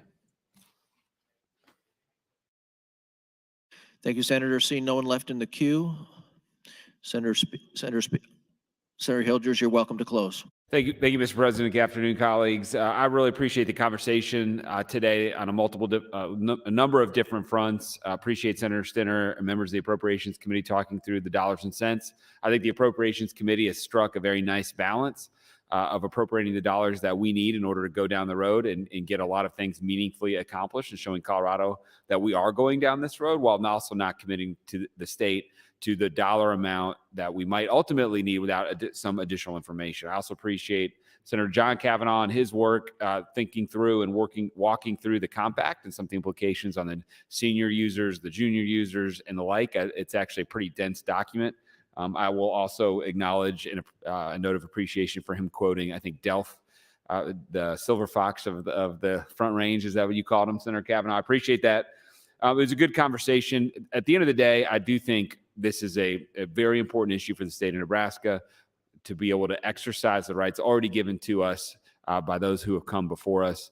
It is a large price tag, but I don't think when you weigh it in the balance, on the one hand, the cost, but on the other, really the priceless impact on the state of Nebraska by ensuring that we actually have the water supplies that we need over the coming decades. I don't think it's a very close call at the end of the day. Having said that, one last comment. I know Senator DeBoer has raised a couple of points regarding some of the statutory language, and I'll commit to her and any others to seriously work between general and select on any additional changes that we can make to address any concerns, especially on the shall language in terms of committing this legislature to some action 10 years from now or 15 years from now. With that, I would ask Mr. President, or one, I would ask everyone for your green vote on LB 1015, and I would ask for a call to the House and a roll call in regular order. There's been a request to place the House under call. The question is, shall the House go under call? All those in favor vote aye. All those opposed vote nay.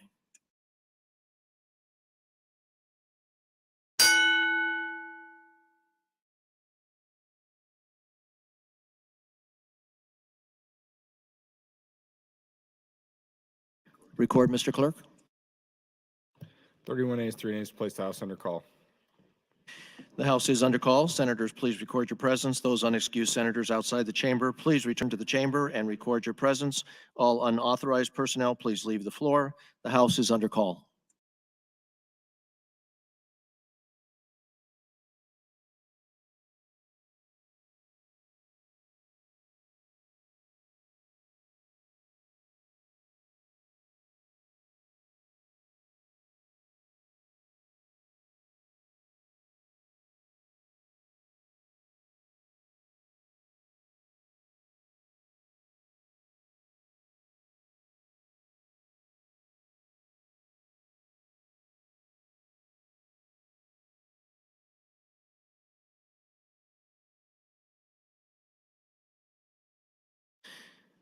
Senator McCollister, Flood, Linehan, Brewer, please return to the chamber. The House is under call.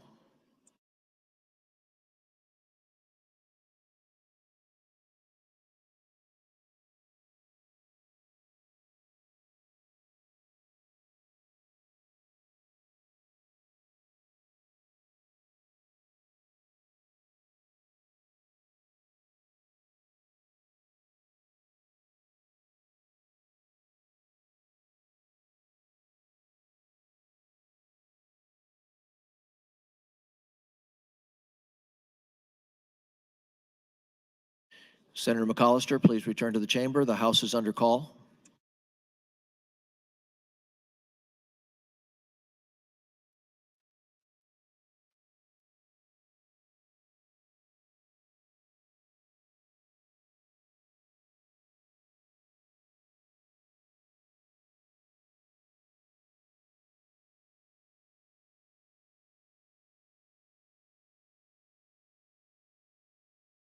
Speaker Hilgers, we're waiting for Senator McCollister. Would you like to proceed? You can proceed, please.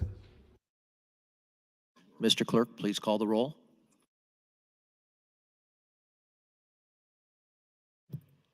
Senator Aguilar. Voting yes. Senator Albright. Voting yes. Senator Arch. Voting yes. Senator Blood. Not voting. Senator Bostar. Voting yes. Senator Bostelman. Voting yes. Senator Brandt. Voting yes. Senator Brewer. Voting yes. Senator Breezy. Voting yes. Senator John Kavanaugh. Voting no. Senator Michaela Kavanaugh. Voting no. Senator Clements. Voting yes. Senator Day. Voting yes. Senator DeBoer. Voting yes. Senator Dorn. Voting yes. Senator Erdman. Voting yes. Senator Flood. Voting yes. Senator Friesen. Voting yes. Senator Gregert. Voting yes. Senator Holleran. Voting yes. Senator Ben Hansen.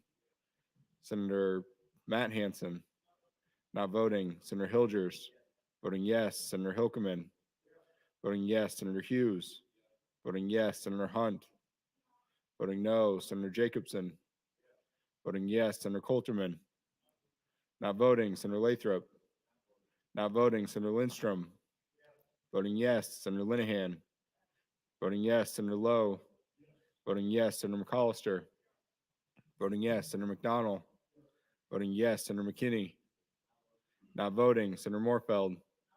Not voting. Senator Mosier. Voting yes. Senator Merman. Voting yes. Senator Pauls. Not voting. Senator Pansing Brooks. Voting yes. Senator Sanders. Voting yes. Senator Slama. Voting yes. Senator Stinner. Not voting. Senator Vargas. Not voting. Senator Walls. Voting yes. Senator Wayne. Voting yes. Senator Williams. Voting yes. Senator Wishart. Voting yes. Vote is 36 ayes, 3 nays, Mr. President, on advancement of the bill. The bill is advanced. Items, Mr. Clerk. Erase the call. Thank you, Mr. President. Your Committee on Education, chaired by Senator Walls, reports Legislative Bill 902, as well as 1218 to general file, both having committee amendments. That's all I have this time, Mr. President. We will now proceed to LB 1073. Mr. Clerk. Mr. President, Legislative Bill 1073, introduced by Senator Wayne, is a bill for enacting the state government.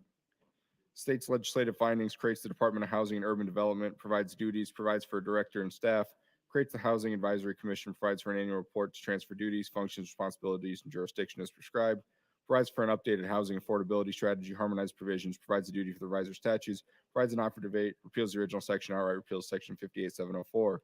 The Urban Affairs Committee. That committee placed the bill on general file with committee amendments, Mr. President. Senator Wayne, you're welcome to open on 1073.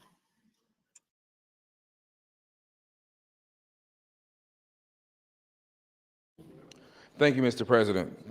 And members of the legislature, I know there's if you look at the white copy, you can go ahead and, if you look at the green copy of the bill, LB 1073, you can go ahead and delete that off of your page and open up the amendment, AM 1916.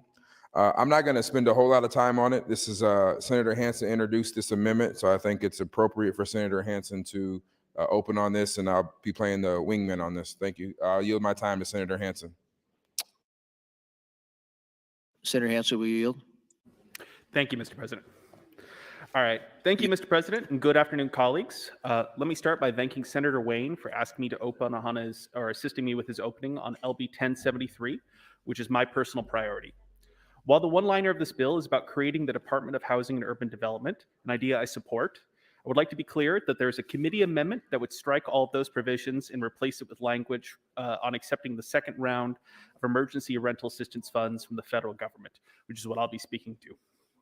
Earlier this year, I filed an amendment to a bill of mine addressing federal funds for housing, AM 1737 to LB 446.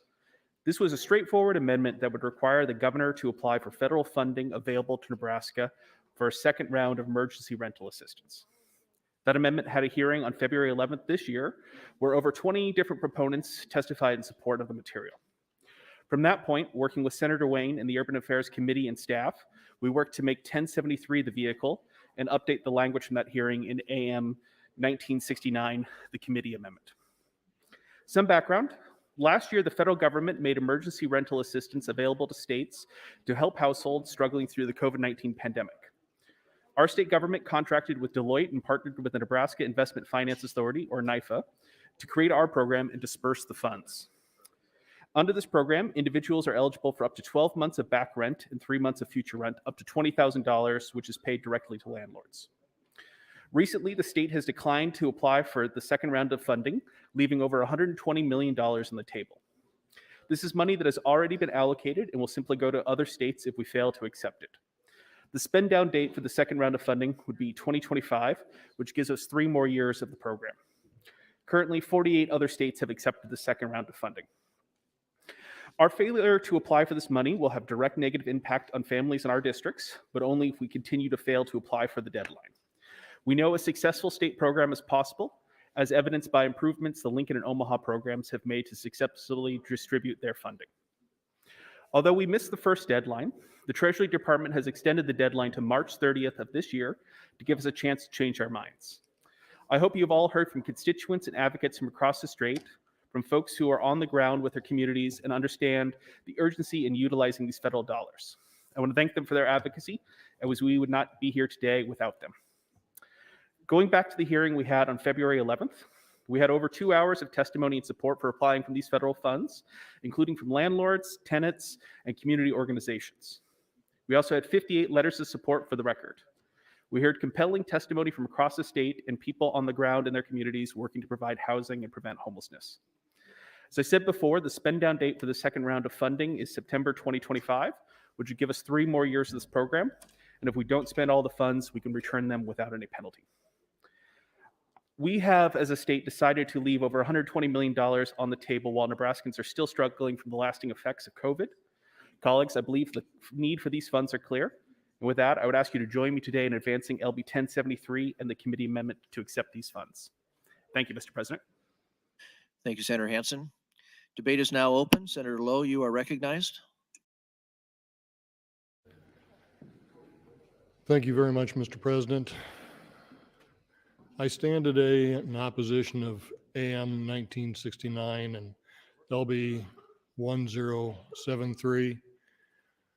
In the committee, I was there and I listened to all the testimony, all the people that came and said how much we need this money, this free money that we're going to have, because if we don't spend it, we'll lose it. When I came down to the legislature, I would hear about the government agencies that would all say, if we don't spend it, we'll lose it. And that's a big part of our government problem that we have today. It's not that we're going to lose it because they say rightfully it'll be taken from us and it'll be given to some other state, Colorado, California, anywhere else but here in Nebraska.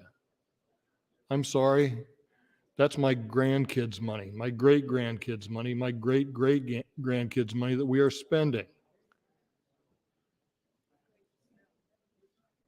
It was money that is being given out that shouldn't have been given in the first place. COVID is over. We are all back to being normal. We need to get back to work. We need to do everything we possibly can to get our people thinking right again, that we don't need these government handouts constantly. This has been a year, 2 years, or 3 years of government handouts.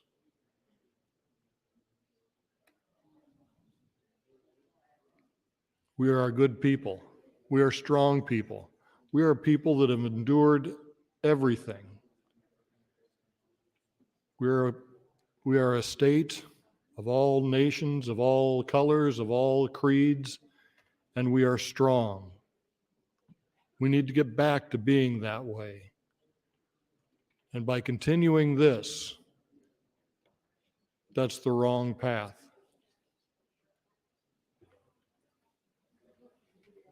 Thank you, Mr. President. Thank you, Senator. Senator McKinney, you are recognized. Thank you, Mr. President. I rise in support of LB 1073 and the AM 1969. And I rise in support because my district was one of the districts in the state that had a huge portion of the request for this assistance. And it's still an issue that is still prevalent in my community, and I'm sure still an issue that is prevalent in many communities across the state. Yes, we're trending down from being in a pandemic, but technically we're still in a pandemic, and we have to recognize that. And we also have to understand that just because most people aren't wearing masks and, catching COVID-19 anymore, that there's many individuals that have dealt with economic hardships for the past 2 years that still haven't recovered because they were dealing with economic hardships prior to ever getting into a pandemic. So it's going to take some time for those individuals to overcome the effects of the pandemic, and some of those effects will last longer for many, mainly because, for example, my district, high unemployment rate. We parade around our state having this low unemployment rate, but in a district like District 11, the unemployment rate is high. And you already have a district that is high in poverty that got worse because of the pandemic and things like that. And I think this would help not only for those that rent, but also for the landowners that keep filing evictions every week in eviction court in Douglas County and other counties across the state. I think it would alleviate stress on our courts, our communities, and it's something that's greatly needed. There is still a need. I don't see why we don't try to help as many people as possible. And whether or not somebody does or doesn't need it isn't up to us to determine. I think if it's a tool that we could use to alleviate economic hardships on Nebraskans, I think we should use it. And I don't see nothing wrong with that. And we could do something after to help them in the future so they don't have to deal with so much hardship. But right now, you still have families that are still in poverty and were in poverty prior to the pandemic. So to say the pandemic is ending and we just need to get on is not really fair, because there are still families that are dealing with economic hardships that could use this money. And if Senator Hansen would like some time, I'll yield the rest to him. I don't know where he at.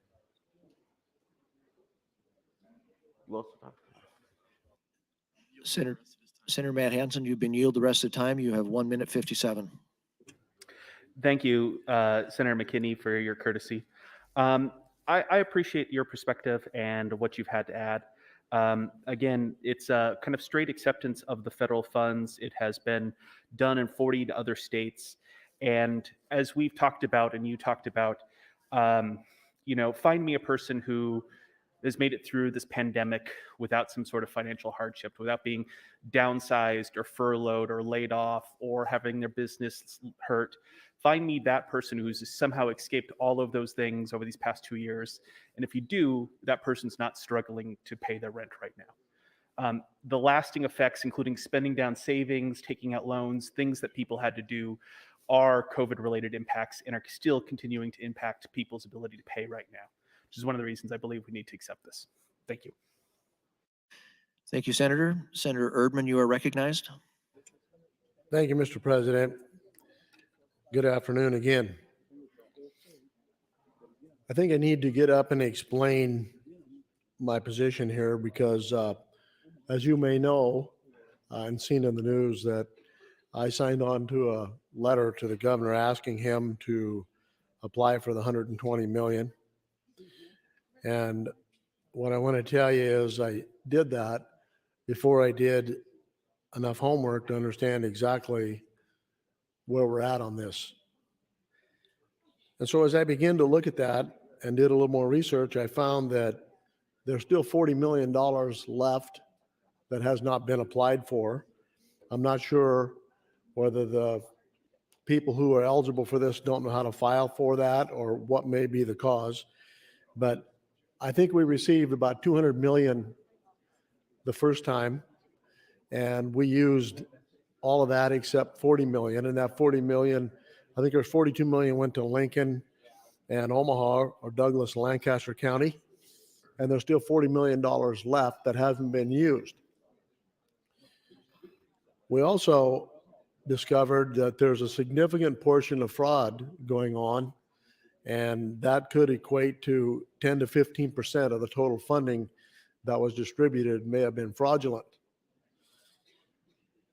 As Senator McKinney alluded to, we have a low unemployment rate, and every business, just about every business that I enter, whether it's in Scottsbluff or Ogallala or Lincoln or Omaha, has a help wanted sign. And there's got to be a reason that everybody needs help. If we have a 1.6 unemployment rate, there should be enough people to fill those jobs. So some people have just stopped looking. And some of that may be because they're getting rental assistance or whatever kind of other help they can get, and they don't need to go back to work. And so I was mistaken by signing that letter asking the governor to apply for that. And I will be voting against 1073 or 1969 today, and 1073 if that amendment does pass. So that's what happened with me, and I should have done more homework and research before I did sign the letter. Thank you.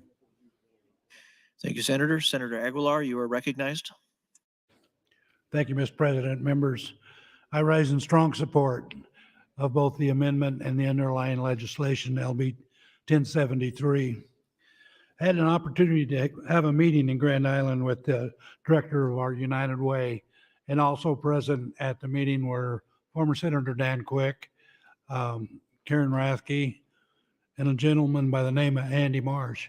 Andy Marsh is a landlord, if you will, and probably owns over 200 rental units in Grand Island.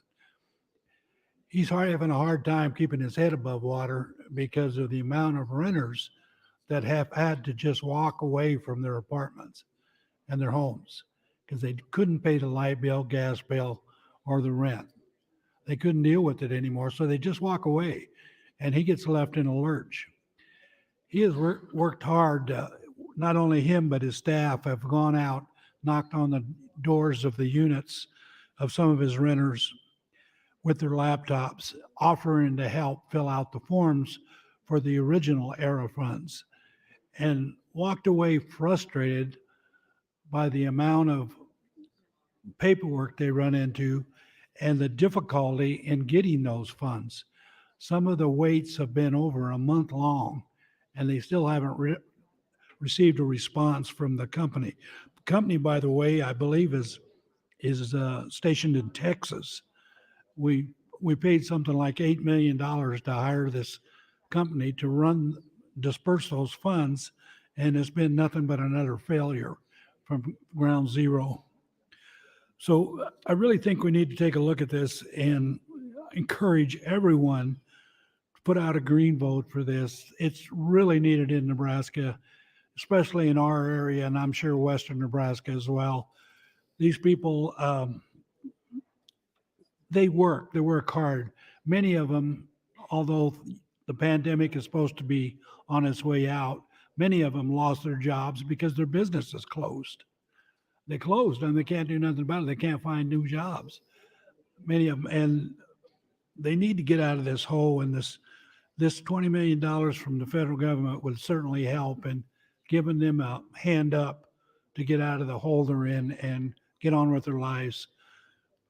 Thank you, Mr. President. I'd yield any time I have left to Senator Wayne if he chooses. Senator Wayne, you've been yielded time, 2 minutes, 20 seconds. Thank you, Mr. President. I won't belabor the point that Senator Aguilar so graciously stated. First of all, Senator Urban, many of these people actually are underemployed or seeking jobs. A lot of them are actually employed and they're trying to catch up. And so it's about playing catch up. And when you live paycheck to paycheck and you're off for a couple checks, you're playing catch up. And then you have to pick between food versus rent, medications versus rent. And it becomes an obstacle when sometimes you say, I'll have to just delay my rent. Then you got late fees and it just compiles on each other. The point I initially was going to stand up and talk about was about the hearing. While Senator Lowe may believe that the pandemic is over, there are many parts of this state where the pandemic is not over.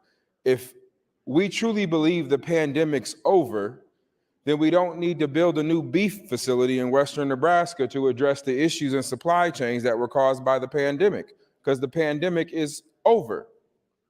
But everybody supports that bill because there is lingering effects that happen in the business community, as is with residential people 1 minute.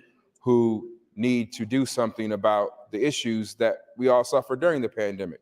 But let's talk specifically about what happened in this case with the state. The state hired a company to put a bogged down system together, which we paid this company up to $14 million, and the system didn't work.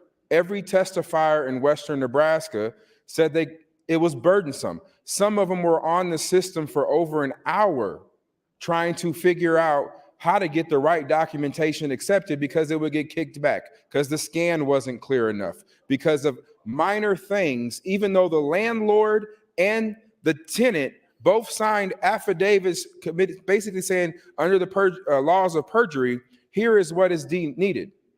Both the landlord and the tenant. But somehow that wasn't enough. We needed additional information, and that's what bogged the system down, was the actual application. Senator. Thank you, Mr. President. Thank you, Senator. Senator McDonald, you are recognized. Thank you, Mr. President. Good afternoon, colleagues. Yes, we as Appropriations Committee voted out LB 1193, which I proposed, had to do with the idea of not so much appropriating funds, but actually directing them. That's how the discussion started. We did agree to send a letter to the governor to encourage him to apply for ERA 2 by March 31st, because that's when the door closes. The reason we had knowledge of the need is because we've sat over in appropriations and hearings well over 100 hours, and we've heard the testimony. We've heard the testimony of people saying that, remember, this is not only rental assistance, but it's also utilities, of their need, the impact that COVID's had on them, east, west, north, south in the state of Nebraska, and what's happened. And then we did some more research, and we looked at some numbers that we received from 211, which I'd like to just make sure we get these into the record. 211, we were able to identify 1,340 52,000 calls requesting rental assistance in 2021 and 52,108 for utility assistance, excluding Douglas, Lancaster, and Sarpy counties, excluding Douglas, Lancaster, and Sarpy counties. 211 saw a 23% increase in calls for rural communities asking for assistance. As other support has ended, we've seen a dramatic increase in requests for rental assistance. For the month of January, 211 has reported a 10% surge in requests for rental assistance and a 531% increase over the normal month. At this pace, they're expecting over 300,000 calls by the end of the year, which is a 21% higher than last year. That is an emergency. But let's say these numbers are totally and testified in front of appropriations was wrong, that there's really not a need for us to apply for ERA2 at 121 million. If that's the case, then we, as the state of Nebraska, which remember, this is our tax dollars went to the federal government, it's coming back to us now, we earn $7 million a year for our general fund. But if we're wrong, and these numbers are right, and the people that are reaching out to us that need this assistance are telling us the truth, which I believe they are, not only based on their rental assistance, but utilities. And remember, prior to us having this discussion back in, or when we started having this discussion back in January, February, Europe wasn't at war. Think about utility costs. Think about the rise in utility costs and what that's going to do to the people of Nebraska. But let's again go back to the point where we're wrong and no one needs this assistance. Then in a few years, we send the money back to the federal government. But if we do not keep our foot in the door and apply before March 31st, that money does not go back to the federal government, does not go back to the U.S. Treasury. It goes to other states. And their people that are in need for rental assistance and utilities are going to use those funds. What is wrong with just asking for the funds and being the 49th state to request the ERA2 assistance? Now remember, ERA1 was started by President Trump. ERA2 was continued by President Biden. Something both those administrations agreed on. And if you want to give back money right now, then give it back to from ERA1, because that's expiring. That's expiring coming up in 4 or 5 months. 1 minute. But the idea of ERA2, we would be able to utilize for the next 4 years. But again, if we're wrong, and all these people that have come and testified, called us, reached out, and we know we're not wrong. The people of the state of Nebraska need rental assistance and they need utility assistance. We know that is a fact, and we've sat through the testimony, we've sat through, and I know you have, had the personal phone calls from your constituents, the emails, the text messages, saying, help us. Here's an opportunity for us to make sure before March 31st, our governor applies for ERA2 for $121 million to help the citizens of Nebraska. Thank you, Mr. President. Thank you, Senator. Senator Coulterman, you are recognized. Thank you, Mr. President. I rise in strong support of LB 1073 and AM 1969. You know, I've thought a lot about this bill. I did co-sign the letter, and I'm not going back on my word. It's needed. We listen in appropriations to over 125 hours. 125 hours of testimony of people that want something from us in appropriations. Now, I can tell you, Senator Lowe, I don't see you here, but you didn't have any trouble taking the money to do something in Kearney. It just doesn't make sense. Why are we picking and choosing winners and losers when the most vulnerable people in our state need this money? If we take this $120 million and do nothing with it, we get the interest off of it. If we have to give it back, we give it back. In the meantime, we're putting money in the bank. But also, if we have people that do need it, they're going to get it. What's wrong with that? Senator Aguilar comes from an area where there's desperate need for this money. We've got landlords that can't make their mortgage payments because they're banking on the rent, and people are hurting. They can't make their rent. So we're going to penalize these landlords now too.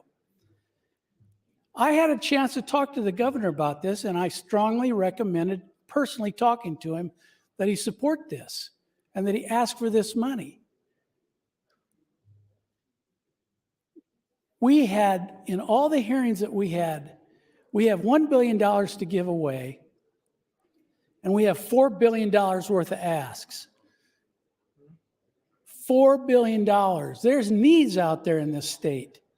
Now, there's not maybe a need for everything. Some of them are wants. I would agree with that. But I would challenge each and every one of you to think about where are we going to cut? This is money that's coming to us whether we want it or not. There's no strings attached to this money, folks. If we don't take it, it goes to some other state. That doesn't make sense. If we're going to take that attitude, let's send $1 billion back. It'd sure make our job a heck of a lot easier on the Appropriations Committee.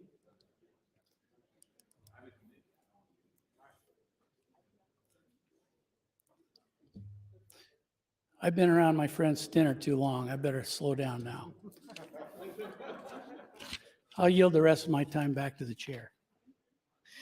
Thank you, Senator. Senator Friesen, you are recognized.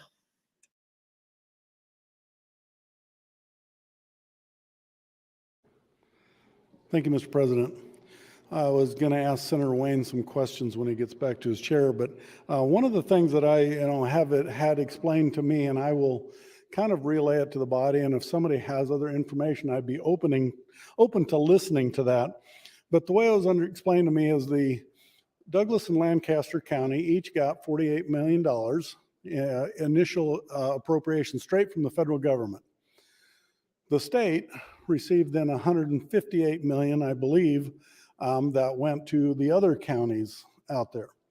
And so in the meantime, the state hired Deloitte accounting firm to write some rules and to do the accounting, and this is what I've been told. And so the rural areas had to jump through a lot more hoops to get the money out.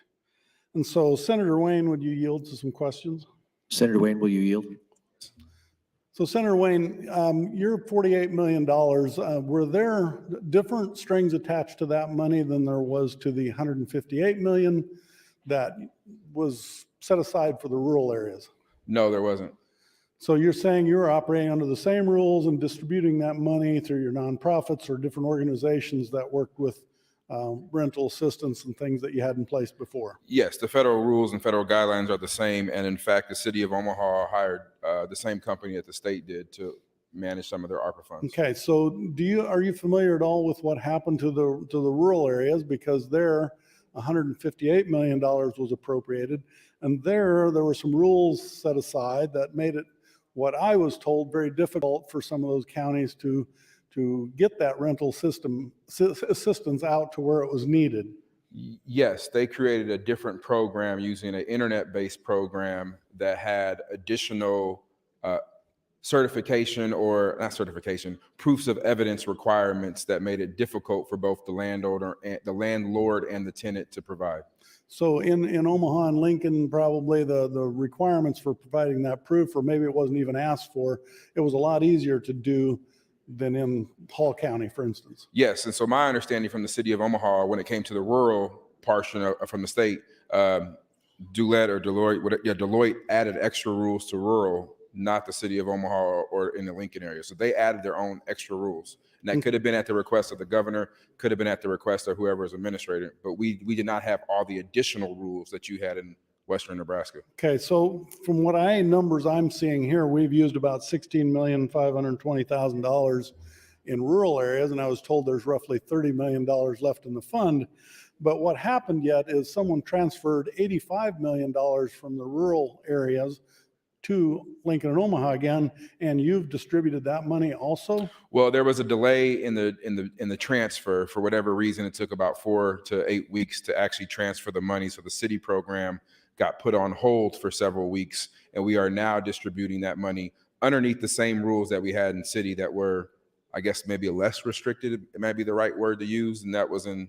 So yes, rural Nebraska is now supporting our landlords and tenants in Omaha because of the system you guys put, not you guys, but that was put in place. So how do we measure the pent-up demand in rural areas? I mean, it's hard to say here. If we've only used $16 million, there's 30 million left. What is the demand in rural Nebraska versus how much money you've put into the Omaha area? I mean, if you divide the numbers out roughly, you've had $80 million distributed, or potentially, and in all the rest of the state, we've done 16 million.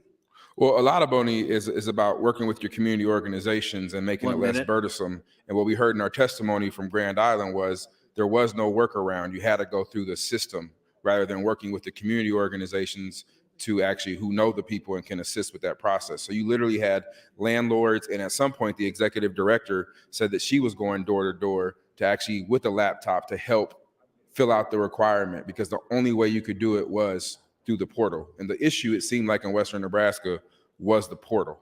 Okay, thank you, Senator Wayne.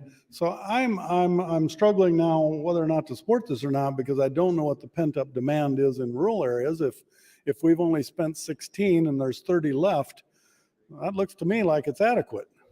But again, I don't know what the demand or why the demand is so high with unemployment so low in the urban areas. So I'm looking forward to hearing some documentation on what the need actually is. Thank you, Mr. President. Thank you, Senator. Senator Vargas, you are recognized. Thank you very much. It's a good prompt, actually, Senator Friesen. And we thought about the same thing. My hope is that the entities distributing these funds understand that we need to be more efficient in distributing the funds, because look, at the end of the day, this is taxpayer dollars that we're trying to get back to our state.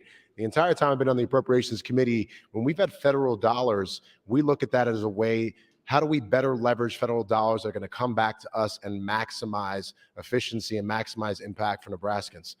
That's it. In addition, we saw the very clear need for this type of assistance across the state. You have Tina Rochenbach from the Community Action of Nebraska, who said 6 of the 9 community action agencies across the state experienced an increase in emergency housing and eviction prevention requests. 7 of the 9 requests exceed pre-COVID-19 levels. And a lot of what they're hearing from their agencies, that families are trying and working and trying to get back to work. And they want to make sure that they can get that payments to landlords. This is a no-brainer. $120 million to apply, make sure we have it. We'll accrue interest. It's going to save taxpayers. It's going to bring money back to the state. I was proud to sign the letter. More importantly, we are constantly trying to be more efficient as a Budget and Appropriations Committee, and we've done that. So I wanted to make sure that everybody knows that, and it's very, very clear, because that's what's at hand here. And with that, I support this bill. I'll yield the remainder of my time to Senator Stinner. Thank you, Senator Stinner. You have 3 minutes, 20 seconds. Thank you, Senator Vargas. I too signed that letter, and I am chair of the Appropriations Committee. And with that, I've had several conversations with the governor. Of course, he's remained fairly firm about, hey, we haven't spent this money that we received in the first part. And I can tell you in the first part, there's a lot of confusion. And when I talked to the people in Scotts Bluff, which frankly is the 8th poorest county in the state of Nebraska. So we have some of those working poor that are in Scotts Bluff. A lot of people didn't know about it for a period of time because the word didn't go out. A lot of people now couldn't find, the tenant had to provide a lot of documentation.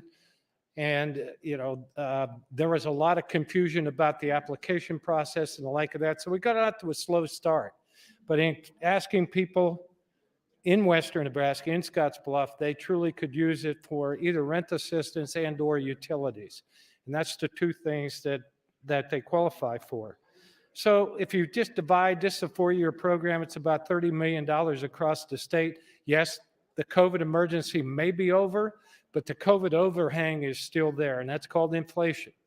And it's biting into everybody's budget as it relates to how do I buy fuel for my car? How do I buy groceries? And all of that's starting to pinch.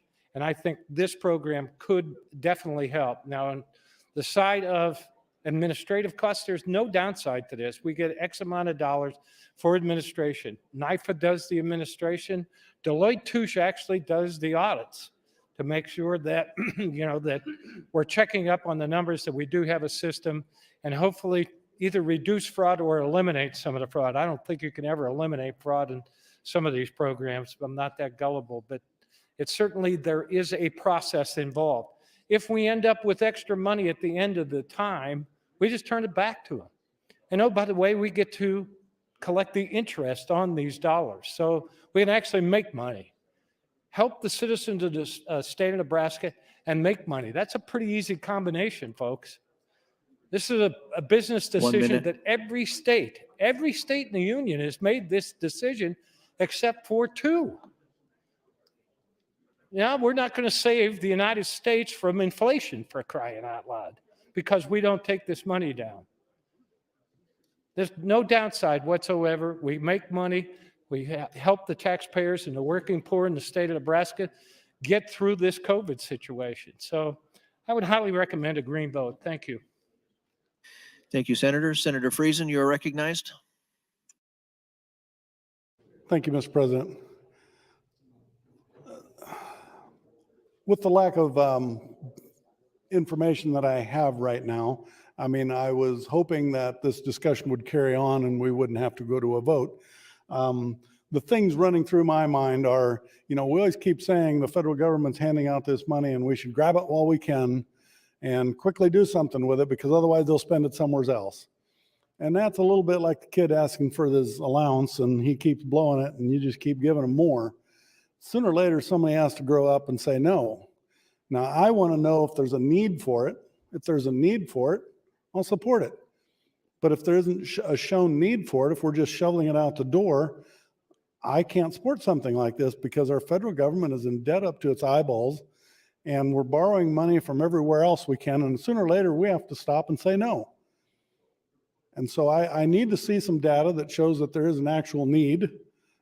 And I will yield the rest of my time to Senator Aguilar. Thank you, Senator Friesen. Senator Aguilar, 3 minutes, 50 seconds. Thank you, Mr. President.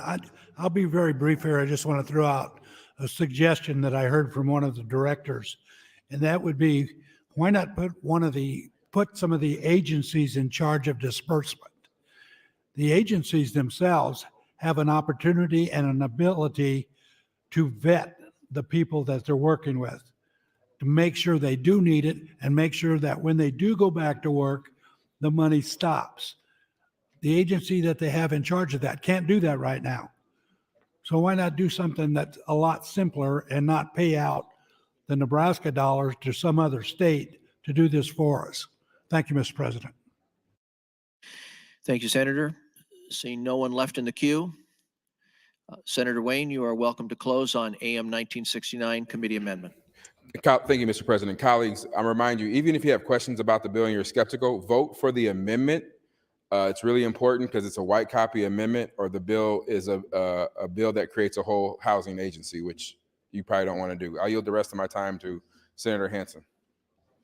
Senator Hansen, 4 minutes, 45. Thank you, Mr. President. Colleagues, just addressing a handful of things. With this second round of funding, there is a different timeline than the first round of funding. If we do not apply for the second round of funding, any program we have now ends this September. If we do apply for the second program, any program we have can end in September of 2025. So in addition to the additional money, it's additional time. If there needs to be more proof, more data, more guide rails, I'd be happy to work with the senator on that. But if we do not keep this moving forward and we do not get our application into the U.S. Treasury by the end of this month, we have just given up on any options for 3 years worth of funding. And as Senator Stinner pointed out, we've given up any options for 3 years worth of interest. In many programs, there's a state match, there's some sort of state spending requirement. In this program, we both get the money to allocate, as well as administrative cost, as well as get to keep the interest. It is as clear of a kind of a win-win-win from a fiscal perspective that we can have. In terms of the need, colleagues, I will just kind of affirm that we are hearing it from landlords, we are hearing it from service providers, we are seeing people being evicted for non-payment of rent. And I will be happy to try and figure out which way to show that data in a way that anybody needs. But we have heard it in urban affairs. We've heard it in the appropriations committee. We know people had their bank accounts devastated by COVID, layoffs, furloughs, business closings, all of that. We know that has lasting effects still carrying into here. If we turn down this money this month, if we turn down this money now, we've given ourselves no opportunity for any flexibility or any accommodations going forward. As opposed to voting for this amendment, voting for this bill, we give ourselves more time, more options, and more flexibility to figure out what we need to do and what we want to do in order to have an effective program. And colleagues, even if we accept all this money and we don't spend all of it, we are still helping the people we do spend it on who have to show the need that they are in need of rental assistance. We have to show all of these things. Colleagues, I appreciate the debate. I appreciate everyone who has testified in support of this. I would ask for your green vote in supporting this Urban Affairs Committee amendment to accept the emergency rental funds. There's been a request to place the House under call. The question is, shall the House go under call? All those in favor vote aye. All those opposed vote nay.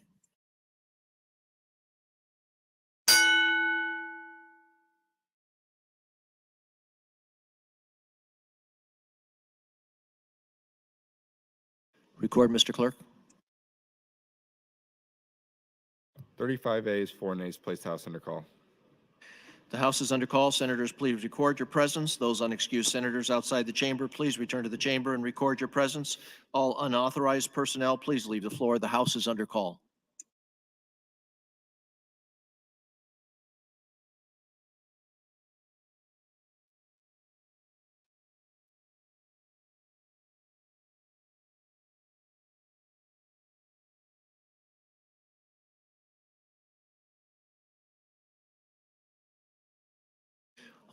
All members are present.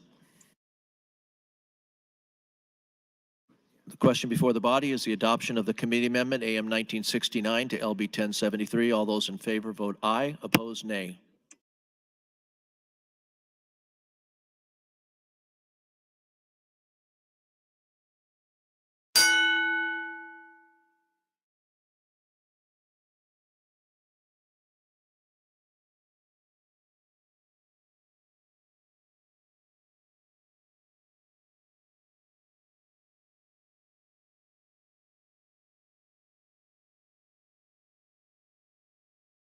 Has everyone voted who wish to vote? Mr. Clerk? 29 ayes, 8 nays for the adoption of the committee amendment. The committee amendment is adopted. Senator Wayne, you're welcome to close on LB 1073. Thank you, colleagues, and thank you, Mr. President. Colleagues, I'll keep this short. I know it's 5 o'clock. The question is, what is the harm? But we know the harm if that one family gets evicted. But the harm is if we actually don't spend a dime, our general fund increases by around 6 to 7 million and we send the dollars back. We represent all Nebraskans. And I represent and you represent because we got emails from every part of the state, from at least every district of 2 or 3 people who are facing eviction who need help. I understand there's concerns about the demonstration of we need more data, we need et cetera from Senator Friesen. I get that. But the general question is, what is the harm? What is the harm if we get this money and we have to give it back? But we know the harm if we don't. If we can just help that one family, if we can help that one individual, we're doing something positive for the state. There's not a downside to this bill.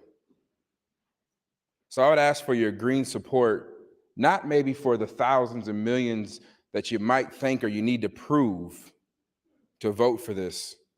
I'm asking for your green vote for the one family, because every district has one family who can benefit from this, and there is no downside. Thank you, Mr. President. Thank you, Senator Wayne. The question before the body is the adoption of LB 1073. All those in favor vote aye. Opposed, nay.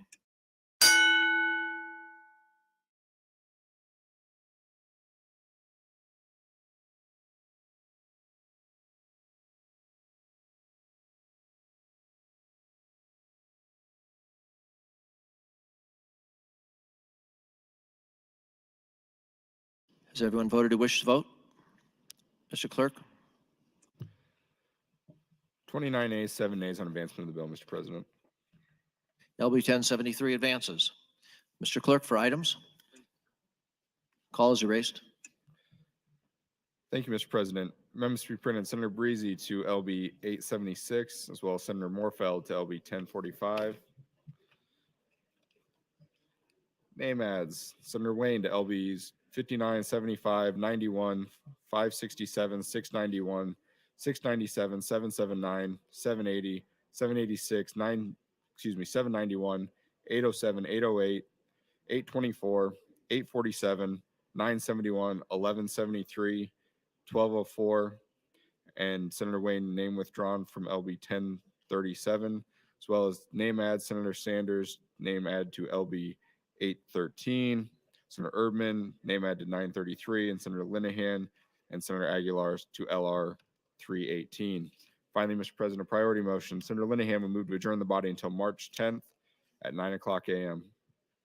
There's a priority motion to adjourn until 9 o'clock tomorrow morning. All those in favor say aye. Opposed, nay. We are adjourned until 9 o'clock tomorrow morning.